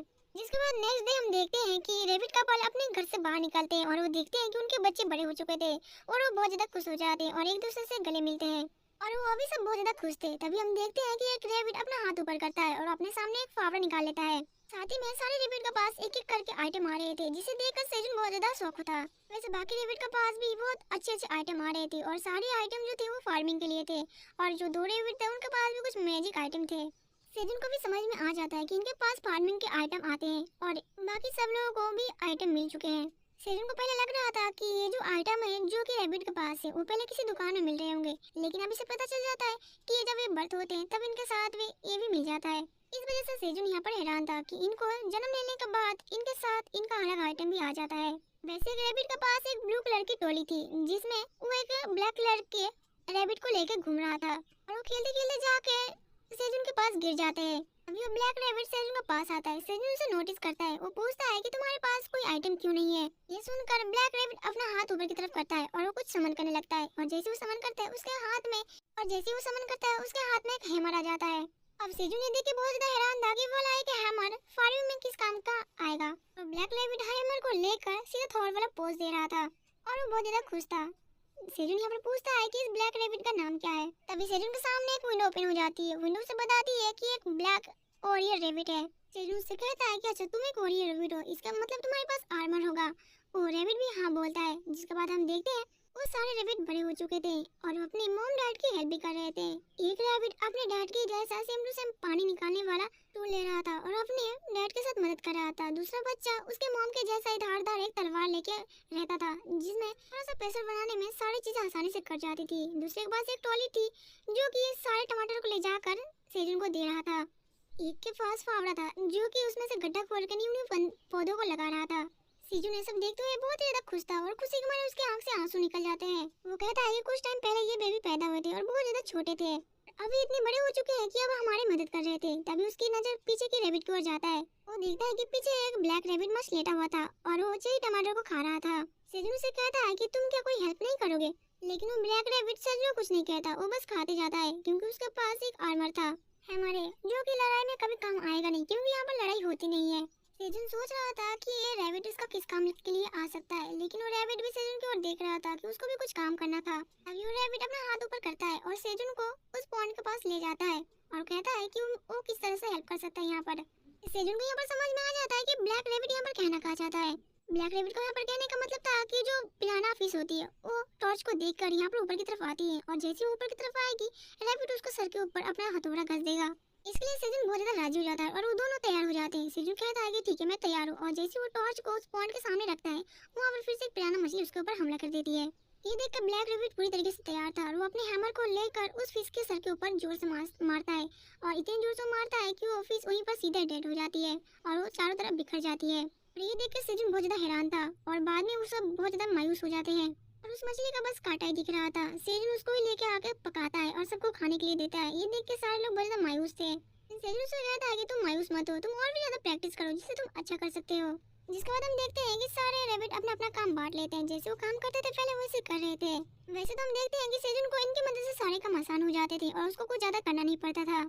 और वैसे तो सेजन को यहाँ पर आए हुए 25 डे कंप्लीट हो चुके थे, जिसके बाद उसको विंडो में कुछ लिखा हुआ आता है और वहाँ पर लिखा हुआ था कि सीजन को यहाँ पर सीड ओपन हुए 30 दिन हो चुके थे और सीजन यहाँ पर फिर से सीड स्टोर को ओपन कर सकता है। सीजन ने देख के बहुत ज्यादा खुश था क्योंकि उसे पता था कि अब उसे नया सीड मिलेगा और वो इस बार सोच रहा था कि इस बार वो कौन सा सीट को चूज करेगा। तभी उसके सामने 3 सीट फिर से आते हैं जिसे चूज करना पड़ेगा कि एक वो चूज कर सकता है कि कौन सी सीट इस बार वो चूज करेगा। लेकिन इस बार का सीट कुछ अलग था। इस बार उसे 3 ऑप्शन में वाटरमेलन, भुट्टे और पंपकिन के सीट मिले थे, लेकिन प्रॉब्लम यहाँ पर ये थी कि इस बार का जो सीट था वो बहुत ज्यादा महंगा था और इनमें जो वाटरमेलन था वो तो कुछ ज्यादा महंगा था, जो कि देख के सेजन बहुत ज्यादा हैरान होता है। और सेजन यहाँ पर बस एक ही सीट को खरीद सकता था, वो था भुट्टे का, लेकिन इसकी भी कीमत कम नहीं है। इसके लिए भी सेजन को यहाँ पर 0.5 टावर कॉइन देने पड़ेंगे और उसके पास अब बचा है 0.9 टावर कॉइन। सेजन यहाँ पर सोच रहा था कि किसी तरह से उसको यहाँ पर टावर कॉइन को ऑन करना सीखना होगा और उसके लिए उसे यहाँ पर फ्लोर क्लियर करना पड़ेगा, क्योंकि फ्लोर क्लियर करने पर उसे यहाँ पर रिवॉर्ड मिलते हैं और रिवॉर्ड के तौर पर टावर कॉइन भी मिलते हैं। और फ्लोर को क्लियर करना बिल्कुल भी पॉसिबल नहीं है क्योंकि यहाँ पर सेजन एक गड्ढे के अंदर फंसा हुआ है, यानी कि एक छोटे से होल के अंदर, जिसमें से वो यहाँ पर बाहर नहीं निकल सकता। दूसरे एडवेंचर को तो बिल्कुल भी पॉसिबल नहीं है क्योंकि उसे उस बड़े बड़े मॉन्स्टर से फाइट करना पड़ेगा, जबकि मॉन्स्टर इतने बड़े हैं कि उसको चींटी की तरह मसल के रख देंगे और ऊपर से वो गुफा में फंसा हुआ है। और जो तीसरा ऑप्शन था वो था कि टावर मैनेजर की तरफ से जो टास्क मिलते थे वो उसे पूरा कर सकता है। अब वही एक ऐसा ऑप्शन था जो कि सेजन यहाँ पर कर सकता था, लेकिन प्रॉब्लम यहाँ पर ये था कि अभी तक सेजन को ऐसा कोई टास्क ही नहीं मिला जिसे वो पूरा करके यहाँ पर टावर कॉइन को कमा सकता है। वैसे वे जानकर वो टावर मैनेजर से कांटेक्ट करता है, जो टावर मैनेजर को बताता है कि जब वो टास्क करेगा न्यू टास्क तब उसे रिवॉर्ड के तौर पर टावर कॉइन चाहिए। सेजन के पास टावर मैनेजर को बिल्कुल भी समझ में नहीं आती, इसलिए सेजन गुस्सा हो जाता है और वो कहता है, टावर मैनेजर यहाँ पर सेजन से कहता है कि वैसे तो अभी ये बड़ा हो जाएगा इसलिए वो सेजन को टावर कॉइन दे देगा। सेजन को ये बात भी समझ में नहीं आती कि टावर मैनेजर इससे क्या बात कर रहा है। टावर मैनेजर उसे कहता है कि अभी वो बड़ा नहीं हुआ इसलिए वो किसी को टावर कॉइन नहीं दे सकता। यही बात वो बोलना चाह रहा था। सेजन कहता है तो फिर मैं टावर कॉइन कैसे कमाऊं? टावर मैनेजर से बताता है कि अभी मैं बड़ा नहीं हुआ हूँ और मुझे बड़े होने के लिए अभी भी 300 साल लग जाएंगे। अब ये सुनकर तो सेजन बहुत ज्यादा हैरान हो जाता है। वो अपनी उंगलियों पर काउंट करने लगता है। उसे पता लगता है कि जब वो 7वीं या फिर 8वीं पीढ़ी में होगा तब जाकर उसका इनाम मिलेगा, यानी कि टावर कॉइन मिलेगा, और वो भी आज के टास्क पूरे करने का इनाम में। सेजन ने सुनकर टावर मैनेजर के ऊपर गुस्सा था, लेकिन टावर मैनेजर वहाँ से चला गया था। सेजन सोच रहा था कि इस तरह से गुस्सा करने से उसे कुछ नहीं मिलने वाला। अभी उसके लिए यह अच्छा हुआ कि जितना कॉइन उसे मिल रहा है उतने कॉइन में वो सीट को खरीद ले, और वैसे भी इतने पैसों में वो बस भुट्टा ही खरीद सकता है। और वैसे जब भुट्टा बड़ा हो जाएगा तो वो आग में पका के खा भी सकता है उसे, और वो खाने में बहुत ज्यादा टेस्टी भी लगते हैं, इसलिए वो टावर कॉइन से भुट्टे का बीज खरीद लेता है। अब सेजुन को 0.5 टावर कॉइन देने पड़े थे। इसके बदले उसे 200 भुट्टे के बीज मिले थे। भुट्टे को बीज लेके वो सारे बहुत ज्यादा एक्साइटेड थे और लगाने के लिए तैयार हो जाते हैं। तब उसके पेट से गुड़गुड़ की आवाज आने लगती है और उसे पता चलता है कि उसे तो बहुत जोर से भूख लगती है। वो पहले सोचता है कि पहले मैं खाना खाऊंगा, फिर जाकर मैं काम करूंगा। सेजुन जब खाना खा रहा था तभी वो देखता है कि वहाँ पर हनी फिर से आ जाती है। हनी को देखकर सेजुन बहुत ज्यादा खुश था। सेजुन को पता चलता है कि हनी भी अपने घर चली गई थी। सेजुन उसको बताता है कि अगर हनी भी चाहे तो यहाँ पर रुक सकती है, कोई भी दिक्कत की बात नहीं होने वाली। जिसे सुनकर हनी भी बहुत ज्यादा खुश हो जाती है और वो सेजुन से गले मिल जाती है और वो सेजुन को थैंक यू कहती है। इतने में हनी भी को कुछ महसूस होता है और वो गुफा के ऊपर उड़ के जाने लगती है। हनी भी को लग रहा था कि ऊपर की तरफ कोई है जो कि उनके ऊपर नजर रख रहा था। तभी ब्लैक रैबिट को भी कुछ ऐसा महसूस हो रहा था और उसे अजीब सा लग रहा था, इसलिए वो अपने हैमर को लेकर तैयार हो जाता है लड़ाई करने के लिए। लेकिन ऊपर की तरफ हम देखते हैं कि जो कोई भी था वो अपने हाथ को खड़े कर लेता है और इशारा में कहता है कि मैं कोई मॉन्स्टर नहीं हूँ या फिर मैं कोई खतरनाक चीज नहीं हूँ, मुझसे डरने की कोशिश मत करो और मैं तुम्हारे लिए कोई भी खतरा नहीं हूँ और ना ही मैं तुम्हारा खाने को चुराऊंगा। हम यहाँ पर देखते हैं कि और कोई नहीं है कि बिल्ली होती है और बिल्ली ऊपर से नीचे कूद जाती है और नीचे कूद के अपना नाम थियो बताती है और साथ में सेजुन से हाथ मिलाने की कोशिश करती है। अब सेजुन से देखता है और पूछता है कि तुम हो कौन। थियो सेजुन से कहता है तू एक मर्चेंट कैट है। मर्चेंट कैट यानी जो एक जगह से सामान खरीद कर दूसरी जगह पर बेचते हैं। और वो सेजुन को भी बताती है कि सेजुन ने सीड स्टोर से सीड को खरीदा था, जिससे थोड़ी बहुत जानकारी इसके पास आ चुकी थी और इसी जानकारी के बेस पर वो सेजुन से मिलने के लिए यहाँ पर आ गई थी। अब सेजुन इस बिल्ली को देखकर बहुत ज्यादा हैरान था। उसे नहीं पता था कि ये कैट भी एक मर्चेंट हो सकती है। लेकिन सेजुन को पहले से ही कैट बहुत ज्यादा प्यारे थे और उस कैट को देखकर सेजुन बहुत ज्यादा खुश हो जाता है, लेकिन अपनी भावनाओं पर थोड़ा सा कंट्रोल कर लेता है और अपनी कूलनेस दिखाते हुए उस कैट से पूछता है कि आखिरकार तुम यहाँ पर क्या करने के लिए आए हो। कैट उसको बताता है कि वो यहाँ पर बस बिजनेस के सिलसिले में आया है। सेजुन थोड़ा सा हैरान होता है और उससे पूछता है कि किस तरह से बिजनेस करने के लिए वो यहाँ पर आया है। अब तियन अपने बैग के अंदर से कुछ चीजें बाहर निकालने लगता है। वो अपना बैग खोल के कुछ चीजें दिखाने वाला था, लेकिन जैसे वो अपना बैग खोलता है उसके पेट से गुड़गुड़ की आवाज आने लगती है। वो सेजुन से माफी मांगते हुए कहता है कि बिजनेस के सिलसिले में वो दिन भर से कुछ नहीं खाया था, इसलिए उसके पेट से आवाज आ रही है। सेजुन ने मौका किसी भी हालत में जाने नहीं देना चाहता था, इसलिए वो उस कैट को उस पड़ी हुई मछली में से एक मछली को खाने को देता है। इस देखकर वो मर्चेंट कैट बहुत ज्यादा खुश हो जाती है और उसके मुंह से लार टपकने लगते हैं, लेकिन वो खाने के लिए मना कर देती है और अपनी भावनाओं पर कंट्रोल कर लेती है और वो कहती है कि हम लोग कस्टमर का खाना बिल्कुल भी नहीं खा सकते, ये हमारे रूल के खिलाफ है। सेजुन इस ऑफर को किसी भी तरीके से जाने नहीं देना चाहता था, इसलिए वो कैट को मक्खन लगाने लगता है कि ये बहुत ज्यादा टेस्टी है, तुम्हें एक बार खा के जरूर देखना चाहिए। वो कैट भी सेजुन की बातों में धीरे धीरे आ रही थी। उसे मछली खाना था लेकिन वो खा नहीं पा रही थी। उसके मन में बहुत ज्यादा लालच आ रहा था और उसके मुंह से पानी की धारा बह रही थी। कुछ टाइम बाद हम देखते हैं कि वो कैट ने पूरी फिश को खत्म कर लिया था और उसका पेट भर चुका था। उस कैट ने लगभग 5 फिश को खा लिया था जो कि बहुत ज्यादा भूखी थी। वो सेजुन को थैंक यू बोलती है उसको इतना अच्छा खाना खिलाने के लिए। सेजुन कहता है कि कोई जरूरत नहीं है। वैसे तभी वो बिल्ली उसको कहती है कि तुम्हें हेल्प में क्या चाहिए, अगर तुम्हें कुछ चाहिए तो बताओ, मैं इसकी हेल्प कर सकती हूँ। वैसे सेजुन तो अंदर बहुत कुछ चाह रहा था, लेकिन वो कहता है कि नहीं, तुम मुझसे मिली हो ये भी बहुत बड़ी बात है, लेकिन अगर तुम देना चाहती हो तो तुम मुझे 0.5 टावर कॉइन दे दो। इसे सुनकर वो कैट बहुत ज्यादा हैरान हो जाती है और वो हैरानी से पूछती है क्या उसने अभी अभी जो फिश खाया था वो फ्री नहीं था। सेजुन कहता है कि मैंने कब बोला फ्री था, तुम्हें भूख लगी थी मैंने तुमको खिला दिया, और वैसे भी तुमने कहा था कि तुम यहाँ पर कोई डील करने के लिए आई हो। और उसे वहाँ पर ब्लैकमेल करने लगता है और कहता है कि तुम यहाँ पर कस्टमर का फिश खाकर यहाँ से नहीं भाग सकती। हम देखते हैं कि उसको चारों तरफ से सेजुन और रैबिट ने घेर रखा था, जिसे देखकर वो बिल्ली बहुत ज्यादा डर जाती है और सेजुन जबरदस्ती सही लेकिन अपना टावर 0.5 टावर कॉइन ले लेता है और वो बिल्ली रोते रोते उस टावर कॉइन को ट्रांसफर कर देती है सेजुन के खाते में। इसे सेजुन और बाकी के रैबिट तो बहुत ज्यादा खुश थे, लेकिन वो बिल्ली जो थी वो बहुत ज्यादा सदमे में जा चुकी थी। बिल्ली रोते हुए सोच रही थी वो आई तो थी यहाँ पर कस्टमर का पैसे लेने, लेकिन ऊपर से उसको उल्टा देना पड़ रहा है। इसका तो बिजनेस स्टार्ट होने से पहले ही खत्म हो गया। हेलो गाइस, सोल फार्मिंग की और एक न्यू वीडियो में आपका स्वागत है। तो वीडियो की शुरुआत तो वहीं से होती है जहाँ से पिछला वीडियो खत्म हुआ था। टियो को भी यहाँ पर बिल्कुल भी अच्छा नहीं लग रहा था, इसलिए वो सोच रहा था कि यहाँ से मुझे जल्दी भाग लेना चाहिए, लेकिन जैसे वहाँ से भागने जाता है वो देखता है ब्लैक रैबिट अपने हथौड़े लेके खड़ा था और बाकी के लोग भी उसको चारों तरफ से घेर लिए थे। उसको यहाँ पर सब लोग के ऊपर से गैंगस्टर वाला भाई भरा था, वहाँ पर कुछ भी समझ नहीं पाता कि वहाँ से भागे कैसे। इससे टियो तो बहुत ज्यादा डर जाता है और समझ चुका था कि वो यहाँ से भाग नहीं सकता, इसलिए वो रोते हुए अपने टावर कॉइन को सेजुन को ट्रांसफर कर देता है। टावर कॉइन लेके सेजुन तो बहुत ज्यादा खुश था कि फाइनली उसे टावर कॉइन मिल गए हैं किसी भी तरह से वो, लेकिन उसे मिले तो। दूसरी तरफ टियो बहुत ज्यादा दुखी था, वो रो रहा था, वो खुद से कह रहा था कि मेरा पहला बिजनेस ही मेरा लॉस में गया। उसे लगा था कि वो सेजुन के साथ बिजनेस करके सारी अपनी चीजें बेच देगा, लेकिन इसका तो यहाँ पर उल्टा ही पारा पड़ गया। उसका सेजुन के साथ बिजनेस डील इतना लॉस में गया था कि उसने अपने टावर कॉइन गवा दिया। लेकिन वो खुद से ही कहता है कि वो ज्यादा देर तक इमोशनल नहीं हो सकता, क्योंकि वो जितनी सारी चीजें लेकर आया है वो यहाँ पर बेच कर ही जाएगा, चाहे कुछ भी हो जाए। वो तभी अपना बैग खोलता है और तुरंत 3-4 चीजें बाहर निकालता है बैग के अंदर से और वो सेजुन को बताता है कि मेरे पास 3 मैजिक आइटम है। सेजुन ने सब चीजों को देख के बहुत ज्यादा हैरान था। वो कहता है कि ये सब चीजें तो टावर के बाहर मिलती है। तो उसको बताता है कि हाँ तुमने सही बोला है, और उन सब चीजों के बारे में थियो बताने लगता है। वो कहता है ये जो बोतल है इसके अंदर तुम अगर गर्म पानी रखोगे तो वो गर्म ही रहेगा, वो ठंडा बिल्कुल भी नहीं होने वाला, और अगर तुमने इसमें ठंडा पानी रखा तो वो ठंडा ही रहेगा। इसका टेम्परेचर कभी कम है ज्यादा नहीं हो सकता। जिसके बाद वो फैन को दिखाता है और कहता है कि ये ना मैजिक चीजों से बनी है, और ये मैजिक चीज तुम्हें अगर बटन प्रेस करोगे तो इसमें ठंडा हवा निकलेगी और तुम्हें आराम देगी। गर्मी के मौसम में तुम इसे आराम से यूज कर सकते थे। वैसे तो सेजन उसको दुखी करना नहीं चाहता था, लेकिन वो कहता है कि मैं इसको अंधेरे में नहीं रख सकता, इसलिए उसको बताता है कि ये सब सारी चीजें इसके रियल वर्ल्ड में कचरे के जैसा है, इसका कोई यूज नहीं है। अब ये सुनकर थियो बहुत ज्यादा गुस्सा हो जाता है और सेजुन के ऊपर चिल्लाते हुए कहता है कि तुम झूठ कह रहे हो। लेकिन सेजुन उसे कहता है कि वो झूठ नहीं बोल रहा है, क्योंकि सेजुन भी इस टावर के बाहर की दुनिया के है, यानी कि इस दुनिया का वो नहीं है, वो दूसरी दुनिया के है जो कि पोर्टल के थ्रू यहाँ पर आया है। और अब वो बताने लगता है कि सारी चीजें काम कैसे करती है। वो कहता है कि सारी चीजें बैटरी से बनती है, यानी कि बैटरी से चलती है। सेजुन उसको बताता है कि थर्मस है, इसके अंदर पानी डालने से पानी हमेशा ठंडा रहता है, लेकिन इसका भी एक्सपायरी डेट रहता है। और ऊपर से वो जो पंखा था वो भी बैटरी से चलता है, और बैटरी अगर खत्म हो जाए तो पंखा भी बंद हो जाता है। सेजुन उसे हैंड वार्मर के बारे में भी बताता है कि अगर उसका भी बैटरी खत्म हो जाएगी तो वो भी बंद पड़ जाएगा। अब सेजुन की बात सुनकर उस बिल्ली को बहुत ज्यादा गुस्सा आता है, लेकिन वो देखता है कि वो पंखा धीरे धीरे बंद हो जाता है। अब फैन के बंद होने की वजह से थियो बहुत ज्यादा गुस्सा हो जाता है और बार बार फैन को ऊपर मारने लगता है, लेकिन वो फैन बंद पड़ जाता है। और ये देख के वो जोर जोर से रोने लगता है। सेजुन उसको कहता है कि तुम गुस्सा मत करो, क्योंकि ये बैटरी से चलता है, तुम्हें यहाँ पर उदास होने की कोई जरूरत नहीं है, और इस तरीके से रोने से कोई फायदा नहीं होगा। मुझे पता था कि ये बात तुम्हें पता नहीं था, इसलिए तुम इसको बेचने यहाँ पर लेके आए हुए हो। लेकिन वो उसको हौसला देता है, लेकिन ये बात सुनकर वो जो बिल्ला था वो और भी ज्यादा गुस्सा हो जाता है और डिप्रेस हो जाता है। वो रोते हुए कहता है कि जो इंसान होते हैं वो इतना ज्यादा बुरे क्यों होते हैं, वो हर बात में धोखा क्यों देते हैं। उन लोगों ने मुझसे झूठ बोल के ये सब चीजें बेची है, मुझे पता नहीं था कि ये सब ऐसे काम करता है।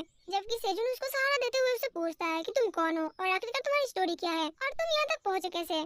जिसके बाद वो बिल्ली अपनी कहानी बताना शुरू करता है। वो कहता है कि वो 7th फ्लोर पर है और उस 7th फ्लोर के ऊपर एक गांव बसा हुआ है। वो उसी गांव में रहता था और वहाँ पर एक बिल्ली से वो प्यार करता था जिसका नाम मालवी था। वो बहुत ज्यादा शर्मीला था, तो गांव वाले ने उसको बताया कि उसको जाके अपनी बंदी को प्रपोज करना चाहिए। इसलिए वो सारी हिम्मत जुटा के वो मछली का गुलदस्ता बना के उसको प्रपोज करने गया था। लेकिन जैसे थियो ने उस मालवी को प्रपोज किया, उसको आ गया गुस्सा। उसने उसका बुके को जो कि उसने मछली से बनाई थी उसने फेंक दिया और उसको रिजेक्ट कर दिया, जिसे देखकर थियो को बहुत ज्यादा बुरा लगा। लेकिन तभी वहाँ पर कबाब में हड्डी ऑरेन आ गया। ऑरेन हालांकि उस विलेज का सबसे अमीर बंदा है और वो मेलवी को पर इंप्रेशन जमाने के लिए वो सबसे महंगे फेस बुके की तरह उसको गिफ्ट कर देता है, जिसे देखकर मेलवी बहुत ज्यादा इंप्रेस हो जाती है। और ऑरेन थियो को बताता है कि क्या तुम्हें पता नहीं है कि मेलवी को इस तरीके से बदबूदार मछलियाँ बिल्कुल भी पसंद नहीं आती है। और ऑरेन मेलवी को लेकर वहाँ से जाने लगता है, बिल्कुल एक प्रोटेक्टिव कपल की तरह। लेकिन ये देखकर थियो को बहुत ज्यादा बुरा लगता है। वो मेलवी का हाथ पकड़ लेता है और उनको जाने से रोकता है। और थियो बिल्कुल फिल्मी अंदाज में मेलवी का हाथ पकड़ लेता है और कहता है कि तुम तो मेरी सबसे अच्छी दोस्त थी। फिर तुम थियो मेलवी का हाथ पकड़ कहता है कि तुम तो मेरी दोस्त थी, लेकिन तुम उसके साथ अभी क्यों जा रही हो? क्या तुमको मैं बिल्कुल पसंद नहीं हूँ?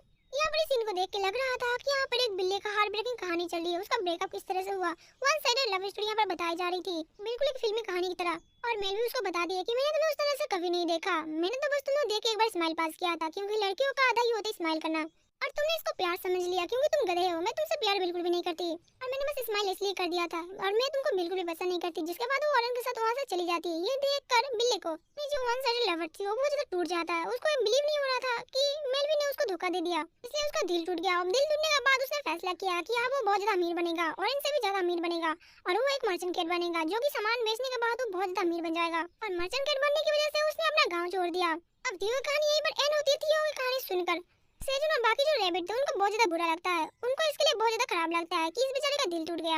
लेकिन सेजुन को और भी ज्यादा बुरा लगता है क्योंकि उसने अभी थोड़ी देर पहले ही उसका जो टावर कॉइन था स्कैम किया था। लेकिन इस बात से थियो बिल्कुल भी गुस्सा नहीं था। थियो उसे बताता है कि कोई बात नहीं, क्योंकि इससे बड़ा स्कैम तो उसके साथ हो चुका है। एक्चुअली में एक गोब्लिन था जो कि टावर के ऊपर रहता था, और वो अपनी मर्चेंट कैट के लाइसेंस बनाने के लिए वो गोब्लिन के पास गया था, जिससे उसे 15 टावर कॉइन लगे थे। 15 टावर कॉइन उसने अपने मर्चेंट कैट का लाइसेंस को बनाने के लिए दिया था। लेकिन उस गॉब्लिन बहुत ज्यादा चालाक था। उस गॉब्लिन ने मेरे से और 5 टावर कॉइन लिया और कहा कि मैं ये सब सामान खरीद लूं, ये जो पंखा फैन वगैरह था वो सब, क्योंकि ये सारी चीजें ह्यूमन इस्तेमाल करते हैं और ये बहुत ज्यादा रेयर होता है। और ये सब चीजें टावर के बाहर के होने की वजह से ये लोग ये सब महंगे दामों में बेचते हैं और बहुत ज्यादा खरीदते भी है। और इसको खरीदने के इनाम में उसने मुझे बोनस के तौर पर एक मैप दिया जिसमें तुम्हारा नाम मेंशन था, क्योंकि तुमने कुछ देर पहले तुमने टावर कॉइन से सीड स्टोर से सीड खरीदा, जिससे तुम्हारी जो डिटेल्स थी वो उसके पास आ गई थी। लेकिन ये भी उसका एक स्कैम था जो कि मैं समझ नहीं पाया। वैसे वो सारी कहानी बताने के बाद सेजुन को बताता है कि उसके पास बस 0.5 टावर कॉइन थे, जो कि अभी अभी सेजुन ने उससे ले लिया। लेकिन फिर सेजुन कहता है कि कोई बात नहीं, अब तुम उदास मत हो, अब मैं तुम्हारी मदद करूंगा और मैंने जो तुम्हारे पैसों का स्कैम किया था उसके बदले मैं तुम्हें यहाँ पर फ्री का खाना दूंगा, तो तुम्हें चिंता करने की कोई जरूरत नहीं है। लेकिन थियो उससे कहता है कि मुझे पता है कि तुम मुझे धोखा देने की कोशिश कर रहे हो, लेकिन मैं तुम्हारे धोखे में बार बार नहीं पड़ूंगा। इस बार मैं तुम्हारे चाल को अच्छे से समझ गया हूँ, इस बार तुम मेरे से स्कैम बिल्कुल भी नहीं कर सकते। लेकिन सेजुन हंसते हुए कहता है कि नहीं, ऐसा कुछ नहीं होने वाला, मैं तुम्हें स्कैम बिल्कुल भी नहीं करूंगा। मैं तुम्हें चाहता हूँ कि तुम यहाँ पर सारा खाना फ्री में खाओ, लेकिन उसके बदले तुम मुझे थोड़ा सा हेल्प कर सकते हो। वे सुनकर थियो और भी ज्यादा हैरान हो जाता है। वो कहता है कि लेकिन तुम मेरा मदद क्यों लेना चाहते हो, क्योंकि ना ही मैं एक अच्छा मर्चेंट हूँ और ना ही मैं एक फार्मर हूँ, और ऊपर से मुझे कोई भी काम अच्छे से करना नहीं आता है, तो मैं तुम्हारे लिए यूजलेस हूँ। लेकिन सेजुन कहता है कि नहीं, ऐसी कोई बात नहीं, तुम्हारी कहानी ने मेरा दिल जीत लिया। मैं बस एक दिल टूटे आशिक का मदद करना चाहता हूँ, इसलिए मैं चाहता हूँ कि तुम मेरा बिजनेस पार्टनर बनो ताकि तुम मेरे कामों में भी हेल्प कर सको। अब ये सुनकर थियो तो बहुत ज्यादा हैरान था और वो सेजुन से बिजनेस पार्टनर बनने के लिए उसका डिटेल्स मांगता है और मुझे क्या करना पड़ेगा इस पार्टनरशिप में, इसका डिटेल्स भी तुम मुझे अच्छे से बता दो ताकि मैं समझ सकूं। लेकिन सेजुन उसको कहता है कि सबसे पहले पार्टनर बनने के लिए तुम्हें यहाँ पर एंजॉय करना पड़ेगा और वो अपने साथ एंजॉय करने के लिए उसको मनाने लगता है। इसके बाद सेजुन उसको कहता है कि तुम्हें मैं थोड़ा सा अच्छा ट्रीट करना चाहता हूँ, इसलिए अब वो उसको रिक्वेस्ट करके उस जगह पर लेके जाता है जहाँ अनियन का एक अच्छा सा छतरी बनी हुई होती है और वहाँ पर एक चेयर भी था। रेबिट उसके स्वागत के लिए वहाँ पर बिल्कुल हाजिर थे, जिसके बाद वो खुद लेट जाता है और उस बिल्ली को भी लेटा देता है और यहाँ पर वो उसको बताना स्टार्ट करता है। वो उस मर्चेंट किड को बताना स्टार्ट करता है कि हम लोग यहाँ पर वेजिटेबल उगाते हैं और हम लोग चाहते हैं कि ये सब वेजिटेबल हम लोग बाहर जाके बेचें, लेकिन हम यहाँ पर बेच नहीं सकते, इसके लिए हमें तुम्हारी मदद चाहिए और इसका जितना भी शेयर होगा उसका थोड़ा सा हिस्सा हम तुमको दे देंगे और हम चाहते हैं कि तुम जाके इस सब वेजिटेबल को बाहर बेचो और हमें तुम्हारी काबिलियत पर बिल्कुल भरोसा है। हम चाहते हैं कि तुम इनको थोड़ा सा महंगे दामों में बेचो ताकि इसका ज्यादा कॉइन मिले हमको। अब ये सुन के थियो तो बहुत ज्यादा हैरान था। सेनु से बताता है कि जितना भी प्रॉफिट होगा वो 35% उस बिल्ली को देगा, यानी कि थियो को देगा। वैसे थियो के लिए ये सौदा तो बहुत ज्यादा अच्छा था, लेकिन उसके मन के अंदर अभी भी कुछ ना कुछ चल रहा था। उसे लग रहा था कि सेजुन फिर से उसे धोखा देगा, क्योंकि उसे कई बार धोखा मिल चुका है और ऊपर से थियो सोचता है कि 30% थोड़ा कम हो गया, इसलिए वो उसके मन में कुछ ना कुछ चल रहा था। लेकिन सेजुन से बताता है कि ये तो 30% नहीं है, 30 से 35% बढ़ा देगा और ऊपर से उसका हर महीने फिर के तौर पर उसे 10 मछलियां भी दी जाएगी। लेकिन सेजुन से फिर कहता है कि उसे हर हफ्ते एक ग्रिल फिश देगा, वो भी 10। ये सुनकर थियो बहुत ज्यादा हैरान हो जाता है और अंदर अंदर खुश भी हो जाता है। अब ये सुनकर थियो बहुत ज्यादा हैरान था और वैसे उसको लग नहीं रहा था कि ऐसा कुछ होने वाला है, लेकिन मन ही मन सोचता है और खुश होता है। वैसे तो उसे लग रहा था कि सेजुन मुझे धोखा देगा, लेकिन फिर उसे लगता है कि जैसे उस गॉब्लिन ने और इसकी लवर मेलवी ने उसे धोखा दिया, सेजुन ऐसा नहीं निकल सकता। और ये ऑफर भी कमाल की है, क्योंकि 10 मछलियां उसको मिलने वाली, वो भी हफ्ते में और वो भी फ्री में, तो ये तो इसके लिए बहुत अच्छी अपॉर्चुनिटी है। वैसे तो ये अपॉर्चुनिटी थियो के लिए बहुत ही ज्यादा अच्छा था और इस अपॉर्चुनिटी को छोड़ना नहीं चाहता था, लेकिन वो कहता है कि उसे थोड़ा सा और ज्यादा डिमांडिंग होना चाहिए, इसलिए अपने सेजुन को कहता है कि वो तभी इस कॉन्ट्रैक्ट के ऊपर साइन करेगा जब सेजुन उसको हफ्ते में 20 किल फिल दे देगा, तभी जाकर उस कॉन्ट्रैक्ट में साइन करेगा और इस बिजनेस डील के लिए मानेगा। सेजुन ये सुन के एक इविल सा स्माइल देता है और इस कॉन्ट्रैक्ट के लिए मान जाता है और सेजुन से हंसते हुए बताता है कि नहीं, ये ज्यादा इनफ नहीं होगा, इसलिए वो कहता है कि मैं तुम्हें 25 ग्रिल फीस दूंगा, तुमने इस कॉन्ट्रैक्ट के ऊपर साइन कर दिया तो। लेकिन वो 25 मछलियां देते हुए कहता है कि नहीं, ये जरा इनफ नहीं है, एक तुम काम करो, तुम हमारे साथ बिजनेस पार्टनर में जब आओगे और जब तक तुम यहाँ पर रहोगे तब तक तुम हमारे साथ ही खाना खाओगे और एक सारा खाना तुम्हारे लिए मुफ्त होगा। ये सुन के थियो की आंखों में चमक आ जाती है। वो इस बात को बिलीव नहीं कर पाता कि सेजुन ने उसको खाने के लिए फ्री में दिया, वो भी इतने सारे कुछ। और थियो खुशी खुशी में इतना ज्यादा अंधा था कि उसने कॉन्ट्रैक्ट के ऊपर साइन कर दिया था। वैसे साइन करने के बाद इसे पता चलता है कि उसने कॉन्ट्रैक्ट के ऊपर साइन कर दिया और ये कॉन्ट्रैक्ट बिल्कुल टावर के जैसा ही था, टावर की विंडो की तरह। ये देख के थियो बहुत ज्यादा हैरान हो जाता है कि उसने कॉन्ट्रैक्ट साइन कर दिया। इस स्टेटस के ऊपर भी बहुत सारी कुछ लिखा था, जैसे कि जब ये कॉन्ट्रैक्ट साइन हो चुका है तो यहाँ पर दोनों पार्टनर में से कोई भी यहाँ पर लीव नहीं कर सकता। इसमें ये भी लिखा था कि दोनों पार्टी की मंजूरी होनी चाहिए और दोनों पार्टी में से अगर कोई लीव करना चाहेगा तो नहीं हो सकता, क्योंकि इसमें दोनों ने सिग्नेचर किया, इसलिए दोनों की मंजूरी होना जरूरी है। इसी वजह से अगर कोई एक पार्टनर लीव करना चाहेगा तो नहीं हो सकता। और वैसे स्टेटस उसको ये भी बताता है कि ये कॉन्ट्रैक्ट लाइफ टाइम है, यानी कि जब तक सेजुन और थियो रहेंगे तब तक ये कॉन्ट्रैक्ट बना रहेगा। लाइफ टाइम तक थियो को इस कॉन्ट्रैक्ट के ऊपर काम करना पड़ेगा जैसे सेजुन उसको बोलेगा और हर महीने उसको 5 टावर कॉइन का प्रॉफिट भी होगा। और थियो को लाइफ टाइम सेजुन की इस कॉन्ट्रैक्ट को साइन कर गई, यानी कि इस चीजों को बेचना पड़ेगा, वो भी क्यूट तरीके से, वो नकली नहीं दिखा सकता और किसी को गुस्सा भी नहीं दिखा सकता। और सेजुन जो आइटम देगा थियो को बेचना पड़ेगा और वो भी आराम से। अगर वो ऐसा नहीं करेगा तो एग्रीमेंट कैंसिल हो जाएगा। थियो को हर महीने 5 टावर कॉइन तक प्रॉफिट जो होगा उसको लाना पड़ेगा। और वैसे स्टेटस इंडस को ये भी बताता है कि थियो अपनी तरफ से इस कॉन्ट्रैक्ट को कभी भी कैंसिल नहीं कर सकती या फिर किसी के साथ नहीं जुड़ सकता, यानी किसी दूसरे के साथ और कॉन्ट्रैक्ट साइन नहीं कर सकता बिना सेजुन के परमिशन के। वैसे सेजुन को तो ये चीज बहुत ज्यादा अच्छी लग रही थी, क्योंकि ये एग्रीमेंट नॉर्मल एग्रीमेंट की तरह बिल्कुल भी नहीं था, जो कागज की तरह था और कोई भी फाड़ सकता था। ये टावर की तरफ था और टावर में स्टेटस की तरफ से लिखा हुआ था, यानी कि अगर थियो चाहे भी तो इसका कुछ भी नहीं बिगाड़ सकता, नहीं इसे फाड़ सकता है और नहीं इसे मिटा सकता है। और ये एग्रीमेंट टावर की तरफ रजिस्टर हो चुकी है। वैसे तो थियो को ये चीजें पसंद नहीं आती कि उसे सेजुन की आइटम बेचनी पड़ेगी और हर महीने 5 टावर कॉइन का प्रॉफिट भी कमाना होगा, इसलिए वो थोड़ा सा गुस्सा था क्योंकि 5 टावर कॉइन बहुत ही ज्यादा था, एक तरफ से बहुत ज्यादा महंगा वाला सौदा। लेकिन लेकिन यहाँ पर सेजुन थियो की थोड़ी सी तारीफ कर देता है और वो कहता है कि सेजुन को थियो के ऊपर पूरा भरोसा है।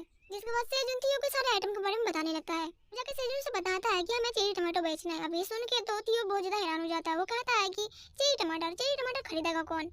सेजुन से बताता है कि ये कोई ऐसा वैसा चेरी टमाटो नहीं है, ये बहुत ही हाई लेवल का चेरी टमाटर है क्योंकि इसका एक टमाटर खाने से 0.5 जो वजन होता है वो कम हो जाता है और इससे आपका स्ट्रेंथ भी बढ़ेगा। तुम्हें बस ये टमाटर बेचने टाइम तुम्हें लोगों को बताना है कि इसमें कौन कौन सी पावर है, इसका स्ट्रेंथ और इसका जो 0.5 एमबी पॉइंट है वो भी बताना है ताकि लोग इसे आसानी से खरीद सके।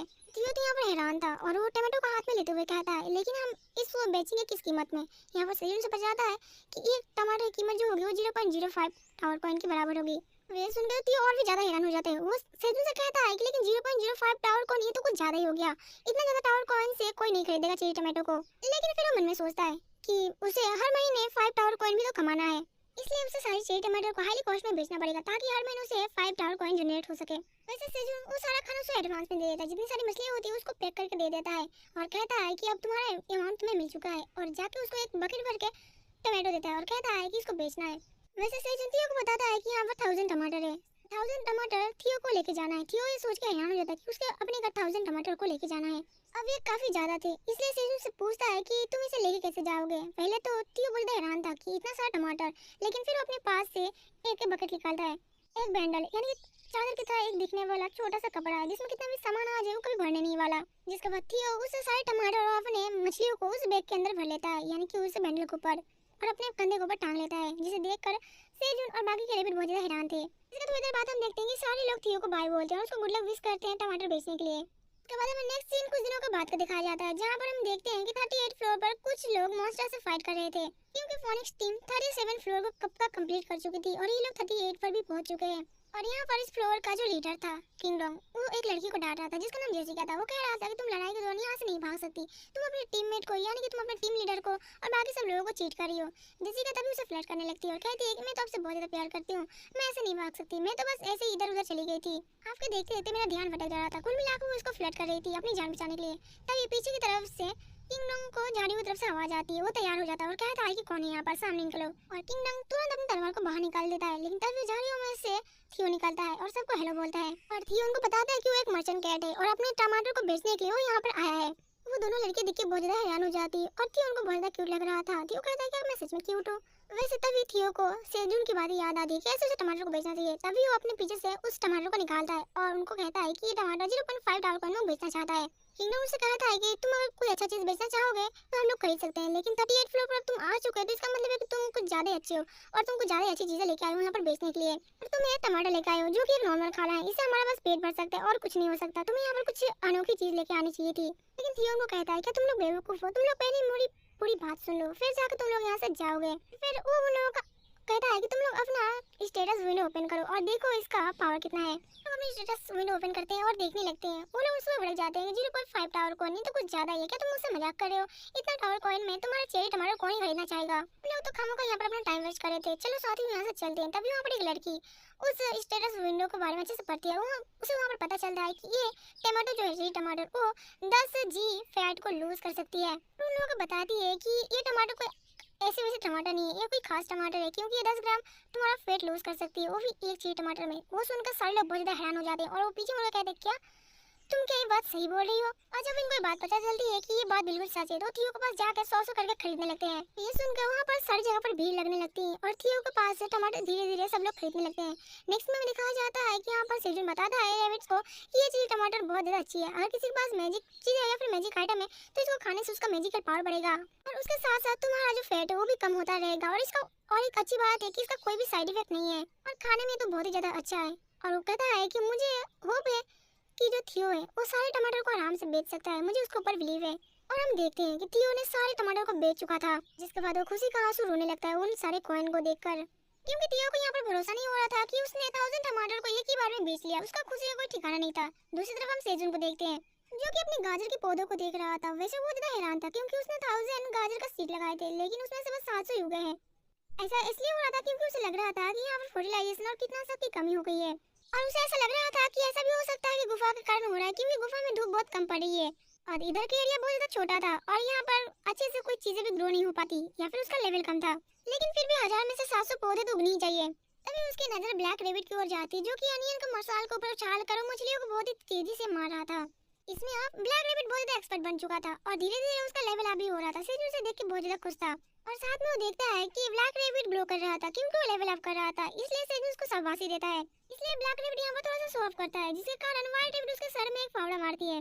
जबकि सेजन अपने बैग से एक थर्मल निकालता है जो कि थियो ने उसको दिया था और उस थर्मल के अंदर कुछ छोटे छोटे पाउच थे जिसके अंदर कॉफी भरे हुए थे। सेजन उस कॉफी को उस बोतल के अंदर भरता है और हनी बी की मदद से उसके अंदर थोड़ा सा हनी डाल कर उसको सेक करता है। लेकिन जब सेजन उसको पीता है तो उसे बहुत ज्यादा अच्छा लगता है और जब ब्लैक रेबिट उसको टेस्ट करता है तो उसे बहुत ज्यादा खराब लगता है। तभी सेजन देखता है कि हनी बी उड़ते हुए ऊपर की तरफ जा रही थी। उसे पता चलता है कि हनी बी ने खुद का अपना घर बना लिया यहाँ पर ही, यानी कि अब हनी बी यहीं पर रहेगी सबके साथ। अब यहाँ पर सेजन भी बहुत ज्यादा खुश था क्योंकि हनी भी अब उनके साथ रहेगी अब फैमिली की तरह। तभी उसके पास एक क्विट आता है जो कि टावर मैनेजर की ओर से आया था। उस विंडो में लिखा था कि सेजन को फिर से 10 चेरी टमाटो टावर मैनेजर को देना पड़ेगा। अब सेजन टावर मैनेजर को चेरी टमाटो दे देता है जिससे टावर मैनेजर बहुत ज्यादा खुश हो जाता है और सेजन को थैंक यू बोलता है। लेकिन यहाँ पर हैरान कर देने वाली बात ये थी कि टावर मैनेजर सेजन को बार बार परेशान नहीं करता और अगली बार जैसे उसने 500 टमाटर सेजन से मांगा था अब वो 10 20 या फिर बहुत ही कम टमाटर मांगता है क्योंकि बार बार सेजन को पोस्टपोन करने के चक्कर में टावर मैनेजर को भी अकल आ गई थी, इसलिए अब सेजन इसमें बहुत ज्यादा खुश था।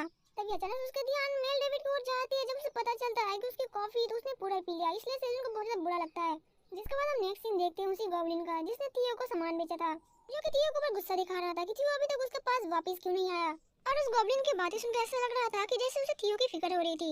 उसके साथी के गॉब्लिन पूछते हैं कि तुम किसके बारे में बात कर रहे हो और क्या तुम्हें उसके बारे में चिंता हो रही है। यहाँ पर गॉब्लिन बताता है कि वो थियो की बात कर रहा है और अभी तक उसे आ जाना चाहिए था और साथ में वो सारी बातें बताता है थियो के साथ उसने क्या क्या किया। तब उसके साथी के जो गॉब्लिन थे उससे पूछते हैं कि अगर थियो यहाँ पर आ गया तो तुम यहाँ पर क्या करोगे, क्योंकि अब तक तो उसे सारी बातें पता चल चुकी होगी। फिर वो गॉब्लिन कहता है कि ऐसा कुछ नहीं, अगर वो आज आए तो भी कोई बात नहीं, मैं उसे कुछ पैसे दे दूंगा ताकि वो कुछ काम कर ले, लेकिन पैसे मैं उसे ऐसे ही नहीं दूंगा, मैं उसको पैसे सूद पर दूंगा ताकि वो ऋण अपना कभी भी ना चुका पाए और वो पैसे उसका इतना बढ़ जाएंगे इसके ब्याज के तौर पर मुझे दे नहीं पाएगा, जिसके बदौलत मैं उसको अपना गुलाम बना लूंगा और उसको मेरे अंडर ही काम करना पड़ेगा। वो गॉब्लिन अपने इविल कारनामों के बारे में बताता है। ये सुन के उसके दोस्त बहुत ज्यादा खुश हो जाते हैं और वो कहता है कि उसे जल्दी से जल्दी थियो को ढूंढ लेना चाहिए ताकि वो कहीं पर भागे ना। लेकिन वो गॉब्लिन कहता है कि इसकी कोई जरूरत नहीं है, थियो खुद ब खुद अपने पैरों से चल के मेरे पास आएगा। अभी वो सबको मर्चेंट की रैंकिंग दिखाने लगता है कि कौन से रैंकिंग में कौन है। वो दिखाता है जो गॉब्लिन था वो 99 रैंकिंग में था। वो 99 रैंक में आना बहुत ही बड़ी बात है क्योंकि यहाँ पर बहुत सारे मर्चेंट भरे पड़े हैं, ट्रैवल से लेकर बहुत सारे, और टॉप 1000 के अंदर आना ही बहुत ज्यादा बड़ी बात होती है। और उसके साथ ही जो बाकी के 2 गॉब्लिन थे अभी तो उन लिस्ट में थे भी नहीं। तभी वो गॉब्लिन ऊपर की तरफ देखता है जहाँ पर थियो का नाम लिखा था। थियो 982 रैंक के ऊपर था, जिसे देखकर गॉब्लिन बहुत ज्यादा शॉक था। थियो इतनी जल्दी मर्चेंट के रैंक में कैसे आ सकता है, वो भी टॉप 1000 के अंदर। उसे तो अपनी आंखों पर बिलीव नहीं हो रहा था कि थियो इतनी जल्दी इतनी हाई रैंक पे ऊपर कैसे पहुंच गया और उसके दिमाग में कुछ खुराफाते चल रहा था। तभी सीन चेंज होता है, हम देखते हैं कि थियो अब पहुंच चुका था घर अपने, यानी कि सेजुन के पास। सेजुन से कहता है कि तुम काफी देर हो गई, तुम बहुत दिनों से घर नहीं आए। सेजुन कहता है कि हाँ, मैं 4 दिन तक लगातार 32 और 33 फ्लोर पर भटकता रहा जहाँ पर मुझे कोई भी बेचने वाला नहीं था और मैं इस फ्लोर से उस फ्लोर पर बस भटकता रहा था। सेजुन से कहता है लेकिन अब मैं तुम्हें पैसे बहुत कम दूंगा क्योंकि तुम्हें ऐसा नहीं करना चाहिए था। थियो से सॉरी बोलता है लेकिन सेजुन उसको पूरा पेमेंट कर देता है। अब थियो से कहता है कि उसने 50 टावर कॉइन अर्न किया है जो कि बाकी में बहुत ज्यादा था। लेकिन सेजुन बहुत ज्यादा खुश था क्योंकि उसे लग रहा था कि जैसे जैसे थियो सारे टमाटर को बेचता जाएगा उसका स्टेटस विंडो में उसका नाम आते जाएगा, यानी कि टॉप लिस्ट में उसका नाम एक दिन आ जाएगा कि वो एक बिजनेसमैन के तौर पर इतना बड़ा बिजनेसमैन बन गया। लेकिन बाकी बात तो थियो जानता था। थियो उसको कहता है कि वो ऐसा नहीं हो सकता क्योंकि अगर मर्चेंट जो उसका होगा अगर उसका नाम टॉप में आएगा तभी जाके सेजुन का भी नाम आएगा। लेकिन थियो तो अभी दूर दूर तक कोई भी टॉप लिस्ट में नाम नहीं है उसका, क्योंकि थियो एक अभी लो लेवल का मर्चेंट है और अभी उसका नाम नहीं आएगा और थियो का अगर नाम नहीं आएगा तो उसका मालिक का भी नाम उसमें नहीं आएगा। और ऐसा इसलिए किया जाता है ताकि हाई लेवल का जो मर्चेंट है वो लो लेवल के मर्चेंट के पास से सारी सामान खरीद कर हाई लेवल के दाम पे ना बेचे, इसलिए ऐसा किया जाता है। वैसे थियो को तो सारी चीजें पता थी और वो सेजुन से कहता है कि वो जाकर फिर से 1000 टमाटर को बेचने जाएगा और वो जितना टमाटर बेचेगा उतना ही जल्दी वो फेमस होगा या फिर उसका स्टेटस विंडो में नाम आएगा। इसलिए वो जल्दी से रेबिट्स के पास जाता है और फिर से 1000 टमाटर को अपने मैजिकल रुमाल में भर लेता है और उसके बाद वो निकल पड़ता है। जिसके बाद नेक्स्ट में दिखाया जाता है सेजुन ब्लैक रेबिट से बोल रहा होता है क्या थियो ने उसके ऊपर बिलीव करना स्टार्ट कर दिया, जिसका आंसर के तौर पर ब्लैक रेबिट कुछ तो बोलता है लेकिन हमें कुछ समझ में नहीं आता। जिसके बाद हम नेक्स्ट सीन में देखते हैं जहाँ पर आपस में कुछ लोग बातचीत कर रहे होते हैं और हम देखते हैं कि और कोई नहीं है, टीम लीडर डोंगसिक और उसके कुछ साथी थे।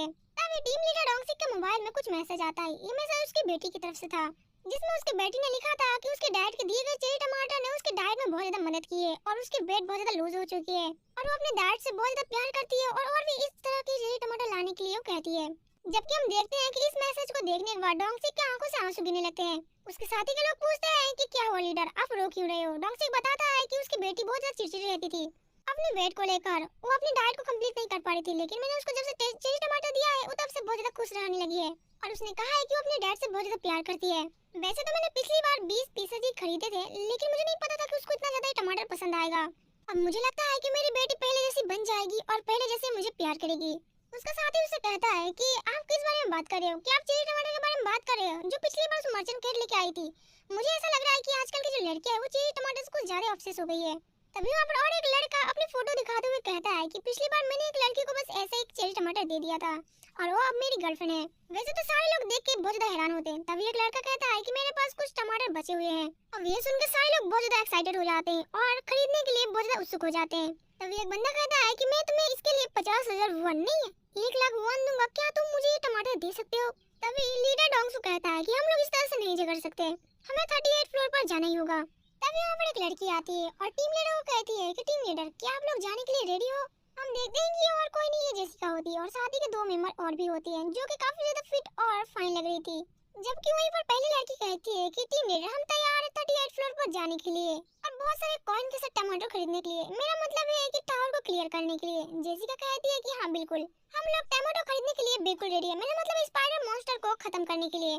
जिसके बाद टीम लीडर डोंगसू सबको ले जाने लगता है और अपने मन में ही सोच रहा होता है कि इस बार मैं अपने हाथ नहीं छोड़ने वाला, इस बार मैं सबसे अच्छा डैड बन के दिखाऊंगा और ये तभी होगा जब मैं उन मैजिकल टमाटो को लेके आ जाऊंगा। जिसके बाद नेक्स्ट सीन थियो को दिखाया जाता है जहाँ पर वो चेरी टमाटर को बेचने के लिए इधर उधर भटक रहा होता है। वैसे तो उसके पास 1500 चेरी टमाटर है जो कि उसको बेचने के लिए अभी भी 10 चक्कर लगाने पड़ेंगे और ये उसके लिए बहुत ज्यादा स्ट्रगलिंग का काम था। वैसे तो थियो इधर उधर ढूंढ रहा होता है कि उसे कोई भी ह्यूमन नजर क्यों नहीं आ रहा। तभी उसके पीछे से आवाज आती है, देखो हमने इसको ढूंढ लिया। अरे देखो ये तो वही बिल्ला है ना जो कि मर्चेंट कैट है, हमने मर्चेंट कैट को ढूंढ लिया, तुम लोग इधर आ सकते हो। वैसे तो थियो काफी ज्यादा हैरान था कि ये लोग उसे ढूंढ रहे थे। तभी वो लड़का कहता है कि हाँ हम लोग तुम्हें लगभग 3 दिनों से ढूंढ रहे हैं, क्या तुम वही कैट हो ना जिसके पास मैजिकल टमाटो है। अब थियो यहाँ पर और भी ज्यादा हैरान होता है कि 3 दिन से ये लोग भी उसे ढूंढ रहे थे, वो भी मैजिकल टमाटो के लिए। तभी वो मेंबर थियो से पूछता है कि मैजिकल चेरी टमाटो की कीमत 0.05 टावर कॉइन है ना। थियो टसन दिखाते हुए कहता है कि नहीं नहीं, तुम ह्यूमंस क्या मुझे बुद्धू समझ रहे हो, उतना नहीं है, इसका कीमत बढ़ के थोड़ा सा ज्यादा हो चुका है। अब ये सुनकर काफी लोग तो बहुत हैरान हो जाते हैं। तभी यहाँ पर टीम लीडर डोंगसिक आता है और वो मेंबर टीम लीडर डोंगसिक को बताता है कि जो मैजिकल चेरी टमाटो था उसकी कीमत बढ़ के कुछ ज्यादा हो चुकी है। टीम लीडर पूछता है कि कितना। थियो बताता है कि ये बढ़ के 0.07 टावर कॉइन हो चुका है और अपने मन में ही सोच रहा था कि मैंने कुछ ज्यादा बोल दिया। तभी अपने सामने देखता है कि झोली भर कर उसका टावर कॉइन वहाँ पर मिल चुका है और टीम लीडर से कहता है कि मुझे 200 चेरी टमाटो चाहिए। अब थियो तो हैरान था लेकिन वो लोग भी बहुत ज्यादा हैरान थे। वैसे उनको लग रहा था कि जल्दी से उन्हें टावर कॉइन से खरीद लेना चाहिए क्योंकि 0.07 टावर कॉइन कुछ ज्यादा नहीं है और चेरी टमाटो की कीमत अभी इतना है, ना जाने कब इसका कीमत बढ़ के और भी ज्यादा हो जाए, तो इससे अच्छा होगा कि ये लोग अभी इसको खरीद ले। जिसके बाद नेक्स्ट सीन में देखते हैं कि थियो सारे चेरी टमाटो को बेच चुका होता है। वैसे तो उसे लग नहीं रहा था कि 500 चेरी टमाटर आज वो बेच पाएगा, लेकिन फिर से उसने बेच दिया। वैसे तो टीम लीडर डोंगसू थियो से पूछता है कि थियो फिर से यहाँ पर कब आ रहा है। थियो बताता है कि वो 10 दिन के दौरान यहाँ पर लौट के आएगा, लेकिन वो फिर से उम्मीद ना रखे कि थियो उसी कीमत में चेरी टमाटर को फिर से बेचेगा। वैसे तो टीम लीडर यहाँ पर बहुत ज्यादा खुश था। वो थियो से कहता है कि ठीक है वो 10 दिन के बाद यहाँ पर मिले, 10 दिन के बाद वो भी टावर का जो क्वेस्ट है वो भी कंप्लीट कर लेंगे और वो सब लोग थियो का इंतजार करेंगे यहीं पर। जिसके बाद वो भी थियो को बाय बोलकर वहाँ से चले जाते हैं। थियो भी अपना झोला पकड़ लेता है और वहाँ से चलने की तैयारी करता है। वैसे तो सोच रहा था कि जल्दी से उसका 1000 टावर कॉइन कंप्लीट हो जाएगा जिस रफ्तार में उसका चेरी टमाटर बिक रहे हैं और मुनाफे के तौर पर उसको डेली के कस्टमर भी मिल गए हैं। और अगर ऐसा ही चलता रहा तो मैं जल्दी से जाके अपना मिड लेवल का मर्चेंट कैट का खिताब भी जीत लूंगा और मैं एक ग्रेट मर्चेंट सेल कैट बन जाऊंगा। अब थियो जैसे ही वहाँ से जा रहा था कुछ लड़कियां वहाँ पर उसको रोक देती है और मिस्टर कैट करके बुलाती है। थियो उन लड़कियों पर गुस्सा हो जाता है और कहता है कि मुझे मिस्टर कैट करके मत बुलाओ, मेरा नाम थियो है। वो लड़की उससे सॉरी बोलती है और थियो को कहती है कि तुम जाने पहचाने से लग रहे हो। वो लड़की अपना नाम सोहा बताती है और कहती है कि उसने थियो जैसे ही और एक कैट को देखा था। थियो कहता है कि नहीं ये हो नहीं सकता क्योंकि इस दुनिया में एक थियो ही है जो कितना ज्यादा हैंडसम कैट है और वो वहाँ से जाने लगता है। तभी वो सोहा लड़की थियो को रोकती है और अपने बैग से कुछ चीजें निकाल के देती है और वो अपने बैग से चूरू निकाल के देती है। वैसे तो थियो उसको देख रहा था लेकिन जैसे ही सोहा ने उसके मुंह में उस चूरू को डाला था, ये चूरू थियो को काफी ज्यादा पसंद आता है और इसका फ्लेवर थियो को काफी हद तक फिश की तरह लग रही थी, जो कि बहुत ज्यादा अच्छा लग रहा था और ये आपके जबान के अंदर मेल्ट भी हो जाता है। वैसे तो सुहा अपने पास से और भी काफी सारे फ्लेवर के चूरू बाहर निकालती है। अब थियो को ये चूरू इतना ज्यादा पसंद आता है कि वो सुहा से और भी ज्यादा मांगता है और टेस्ट करना चाहता है कि ये चूरू कैसा लगता है खाने में। सुहा कहती है कि मैं ये चूरू तुमको सारे दे सकती हूँ, लेकिन इससे पहले तुमको मेरे साथ एक फोटो खिंचवाना पड़ेगा। वैसे तो थियो इसके लिए मान जाता है, लेकिन वो कहता है कि उसको वो सारे चूरू चाहिए। जिसके बाद हम देखते हैं कि सुहा थियो के साथ एक फोटो क्लिक कर लेती है और थियो को सारे चूरू दे भी देती है, और इसके बाद वो लोग बाय बोल के एक दूसरे को वहां से चले जाते हैं। इसके बाद हम देखते हैं कि सुहा का जो टीम मेंबर थी वो सुहा को कह रही होती है कि हमने पहली बार देखा है कि किसी ने टावर में कोई कैट फूड लेके आया है। वैसे तो वो लोग खुश है कि सुहा को उसके साथ एक पिक्चर मिल गया है, क्या दूसरी बार सुहा उस कैट के साथ मिलना चाहेंगी। जिसके बाद सुहा उस पिक्चर को देखते हुए कहती है कि हाँ बिल्कुल, वो थियो के साथ फिर से एक बार मिलना चाहेंगी। वैसे तो सुहा बहुत ज्यादा खुश लग रही थी थियो के साथ फोटो खिंचवा कर, लेकिन ऐसा क्यों था हमें आने वाले एपिसोड में पता चलेगा। जिसके बाद हम लोग नेक्स्ट सीन देखते हैं जहाँ पर सेजन ब्लैक रैबिट को स्विमिंग करना सिखा रहा था और उसे बता रहा था कि किस तरह से उसकी बॉडी अपने आप को रिलैक्स करके स्विमिंग को सीखना पड़ता है। अब सेजन उसको सिखा तो रहा था, लेकिन जैसे उसे पता चलता है कि ब्लैक रैबिट पानी के अंदर हिल डुल नहीं रहा है और पिराना उसको खाने के लिए आ रही थी, अब सेजन देख के बुरी तरीके से डर जाता है और जो रैबिट मर जाती है वो तो बेहोश हो जाती है। उन सबको लग रहा था कि ब्लैक रैबिट अब नहीं रहा, लेकिन अगले सीन में हम देखते हैं कि सेजन ब्लैक रैबिट को डांट रहा था, उसे इस तरीके से पानी में नहीं करना चाहिए था क्योंकि सब लोग यहाँ पर बहुत डर गए थे। जिसके बाद वो कहता है कि अब इतना काम करने के बाद उसे भूख लगी, इसलिए वो कुछ अच्छा सा मीठा खाना चाहेगा, इसलिए अपने बैग से कुछ बाहर निकालता है। लेकिन जैसे वो अपने बैग से उस बोतल को निकालता है वो देखता है उसके अंदर जो शहद उसने इकट्ठा करके रखा था वो खत्म हो चुका है, इसलिए वो हनी बी के पास जाता है। लेकिन जैसे वो हनी बी के छत्ते के पास जाता है उसे पता चलता है कि यहाँ पर और भी छोटे छोटे बहुत सारे हनी बी आ चुके हैं। वो देख के बहुत ज्यादा हैरान होता है कि ये हनी बी कहाँ से आ गए। सिस्टम से उसे पता चलता है कि ये जो हनी बी है एक बेबीज हनी बी है। वैसे पिछले बार सेजू ने जब देखा था तो इसके तादाद बहुत ज्यादा कम थे, लेकिन अब ये कुछ ज्यादा हो गए और जो हनी बी है वो काफी दिनों से दिखी नहीं है। लेकिन जैसे अब हनी बी उसको दिखेगी सेजू उसको कांग्रेचुलेशन करेगा उसके किड्स के लिए, लेकिन वो ऐसे खाली हाथ हनी बी के पास नहीं जा सकता क्योंकि उसके बेबीज हो चुके हैं, इसलिए उसको कांग्रेचुलेशन देना चाहता है। इसलिए कुछ फ्लावर लेकर हनी बी के पास पहुंच जाता है और बेबी हनी बी को हाय बोलता है और बेबी हनी बी को वो अपने साथ ज्वाइन होने के लिए कहता है। लेकिन बेबी हनी बी बहुत ज्यादा गुस्से में लग रही थी, उनकी आंखें लाल हो चुकी थी जो कि अब डंक मारने के लिए तैयार थी सेजन को। सेजन देख के काफी ज्यादा हैरान था और बाकी के रैबिट्स को वहां से भागने के लिए कहता है, लेकिन ब्लैक रैबिट सेजन को प्रोटेक्ट करने के लिए अपने हथौड़े को बाहर निकाल लेता है। अब सेजन ब्लैक रैबिट को मना करता है कि हनी बी के बेबी के साथ फाइट ना करे, लेकिन बेबी हनी बी यहाँ पर रुकती नहीं है और वो सेजन को और ब्लैक रैबिट को डंक मारने के लिए बिल्कुल रेडी थी। तभी पीछे से क्वीन हनी बी का आवाज आता है और हम देखते हैं वो जो छोटी सी पॉइजन हनी बी थी अब वो बड़ी होकर क्वीन हनी बी बन चुकी है। सेजन देख के काफी ज्यादा हैरान था और ब्लैक रैबिट अपना मुंह खोल लेता है और हथौड़े अपने पैर पर ही गिरा देता है। अब हनी बी जो कि पॉइजन क्वीन हनी बी बन चुकी है वो काफी ज्यादा बड़ी हो चुकी थी और देखने में काफी ज्यादा ब्यूटीफुल लग रही थी। सेजन ने देख के काफी हैरान था और हनी बी भी सेजन को देख के काफी ज्यादा खुश लग रही थी।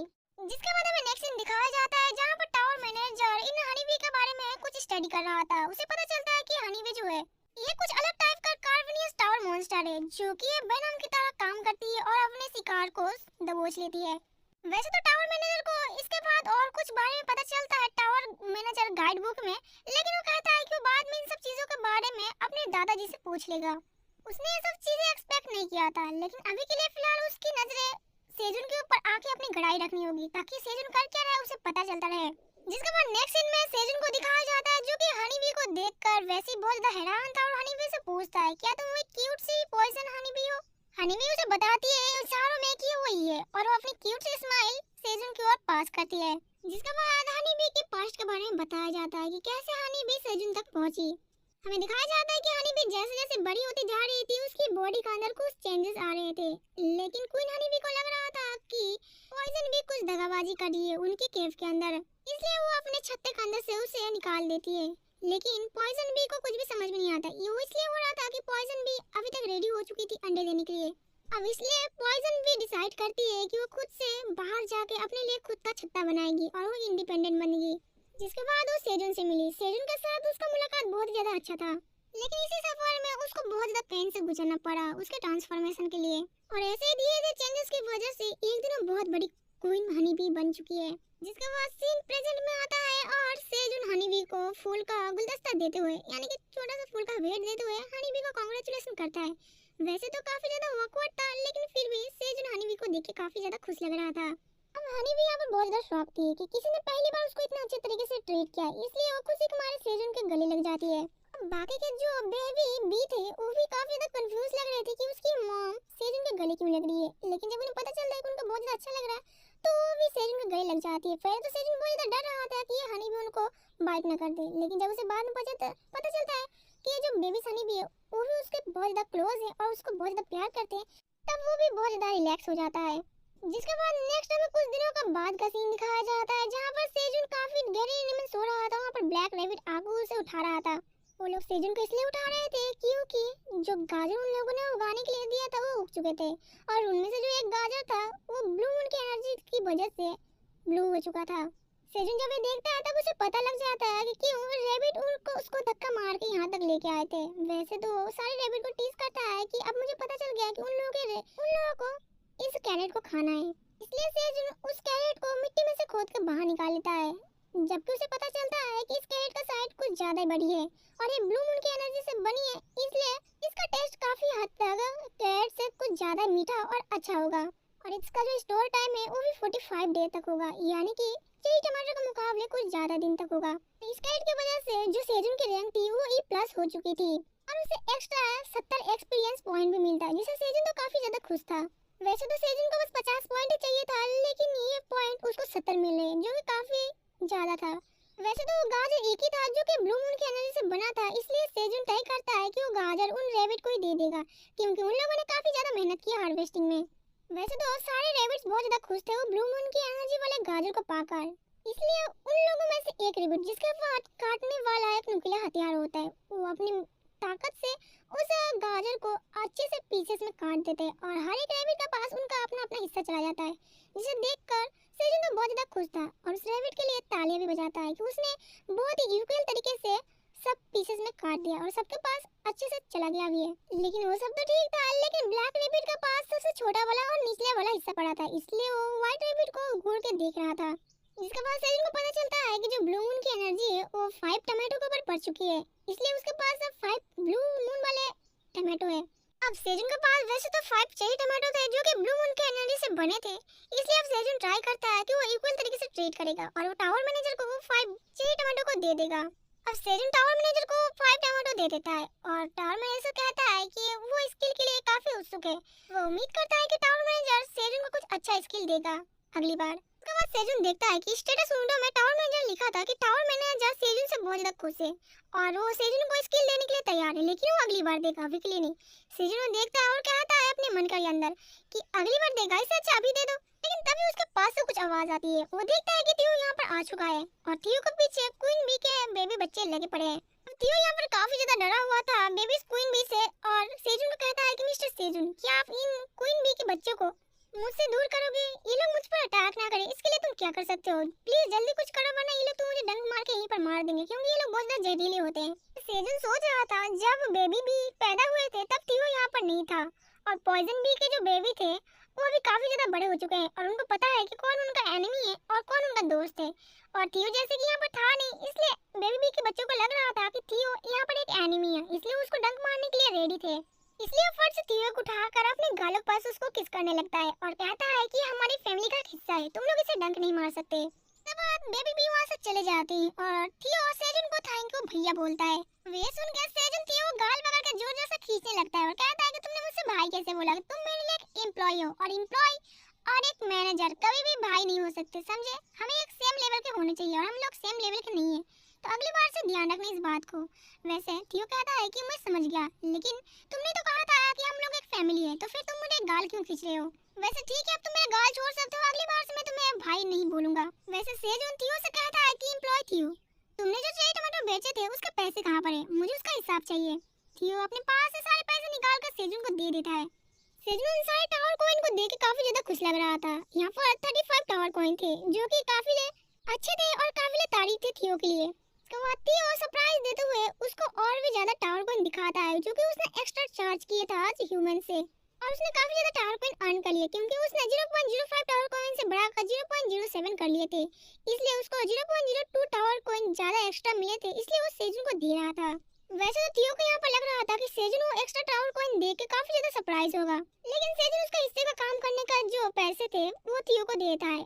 तो थियो से कहता है कि तुम क्या मुझे कोई और नाम नहीं दे सकते, तुम हमेशा मुझे एम्प्लॉय थियो बुलाते हो। मैं अभी एक मर्चेंट कैट से बढ़कर कुछ ज्यादा बड़ा हो चुका हूँ, तो तुम मुझे एक सेल कैट के नाम से नहीं बुला सकते। लेकिन सेजन कहता है कि तुम अभी भी एक एम्प्लॉय हो और अभी तुम्हारे कुछ बड़े नाम के लिए तुम्हें और भी ज्यादा हार्ड वर्क की जरूरत पड़ेगी।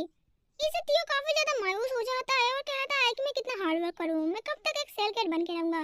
जिसे सुनकर ब्लैक रैबिट उसको तसल्ली देता है, कोई नहीं भाई, आगे जाकर तू बन ही जाएगा। जिसके बाद हम सेजन को देखते हैं जो कि मनी मन काफी ज्यादा खुश हो रहा था क्योंकि उसे पता था कि थियो ये सब कर लेगा, और टावर मैनेजर को भी वो थैंक यू कहता है क्योंकि टावर मैनेजर उसके लिए कुछ यूजफुल था।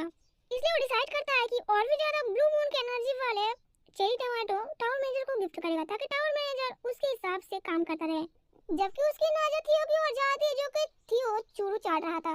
वो थियो से पूछता है कि ये क्या है जो कि वो खा रहा है। थियो से बताता है कि ये चूरू है। अब सेजन से पूछता है कि लेकिन तुमको ये मिला कहाँ पर। थियो से बताता है कि जब वो सारे चेरी टमाटो बेच के घर आ रहा था तभी उसके पास एक लड़की मिली जो कि उसके साथ पिक्चर क्लिक करने के बाद उसने उसको चूरू दिया, जो कि खाने में कुछ हद तक चिकन की तरह टेस्ट आ रहे हैं और कुछ फिश टाइप के। हर एक चूरू के एक एक टाइप के टेस्ट आ रहे हैं। अबे देख के सेजन तो काफी ज्यादा हैरान था कि थियो के पास ह्यूमन की चीजें उसके पास आ चुकी है। इसका मतलब है कि ह्यूमन यहाँ पर अपने साथ जो कुछ भी लेके आते हैं वो यहाँ पर रह जाता है। वैसे तो दो तरीके से इन सब चीजों को लेके आया जाता है। पहला तरीका जो सेजन यहाँ पर लेके आया था, यानी कि जो कुछ भी वो अपने पास वो रखा था वो टावर के थ्रू यहाँ पर पोर्टल के थ्रू यहाँ पर आ चुका था। और दूसरा तरीका वो है जो कि उन लोगों ने टावर के मॉन्स्टर को मारने के लिए जिन लोगों को हायर किया था उन लोगों को यहाँ पर बुलाया जाता है और टावर में भेजा जाता है, और अपने पास जो भी सामान लेके आते हैं वही चीज यहाँ पर रह जाता है। लेकिन यहाँ पर बस अपने साथ तुम 1 किलो से ज्यादा सामान लेके नहीं आ सकते, लेकिन यहाँ पर तुम मन चाहे जितना भी मन करे वहाँ पर ले जा सकते हो। लेकिन वैसे तो टावर के अंदर जो जाते हो अपने साथ कुछ सिंपल चीजें लेके आते हैं, जैसे कि स्मार्टफोन हो गया, सिगरेट, बीड़ी, गांजा, सब कुछ। वो सब चीजें जो टावर के बाहर और टावर के अंदर आसानी से मिल जाता है। लेकिन मुझे समझ में नहीं आ रहा कि एक बिल्ली से मिलने के लिए कोई इंसान चूरू क्यों लाएगा और इन सब चीजों के बारे में अपने दिमाग लगाकर सोचने लगता है। कुछ देर बाद उसको एक खतरनाक सी आइडिया आता है और कहता है मैं तो जीनियस हूँ। अब थियो देख के कंफ्यूज था कि सेजन उसकी तरफ देख के हंस क्यों रहा है, इसलिए वो सेजन से कहता है कि क्या तुम इस चूरू को खाना चाहते हो, और थियो अपने पास से उस चूरू को सेजन को ऑफर करता है।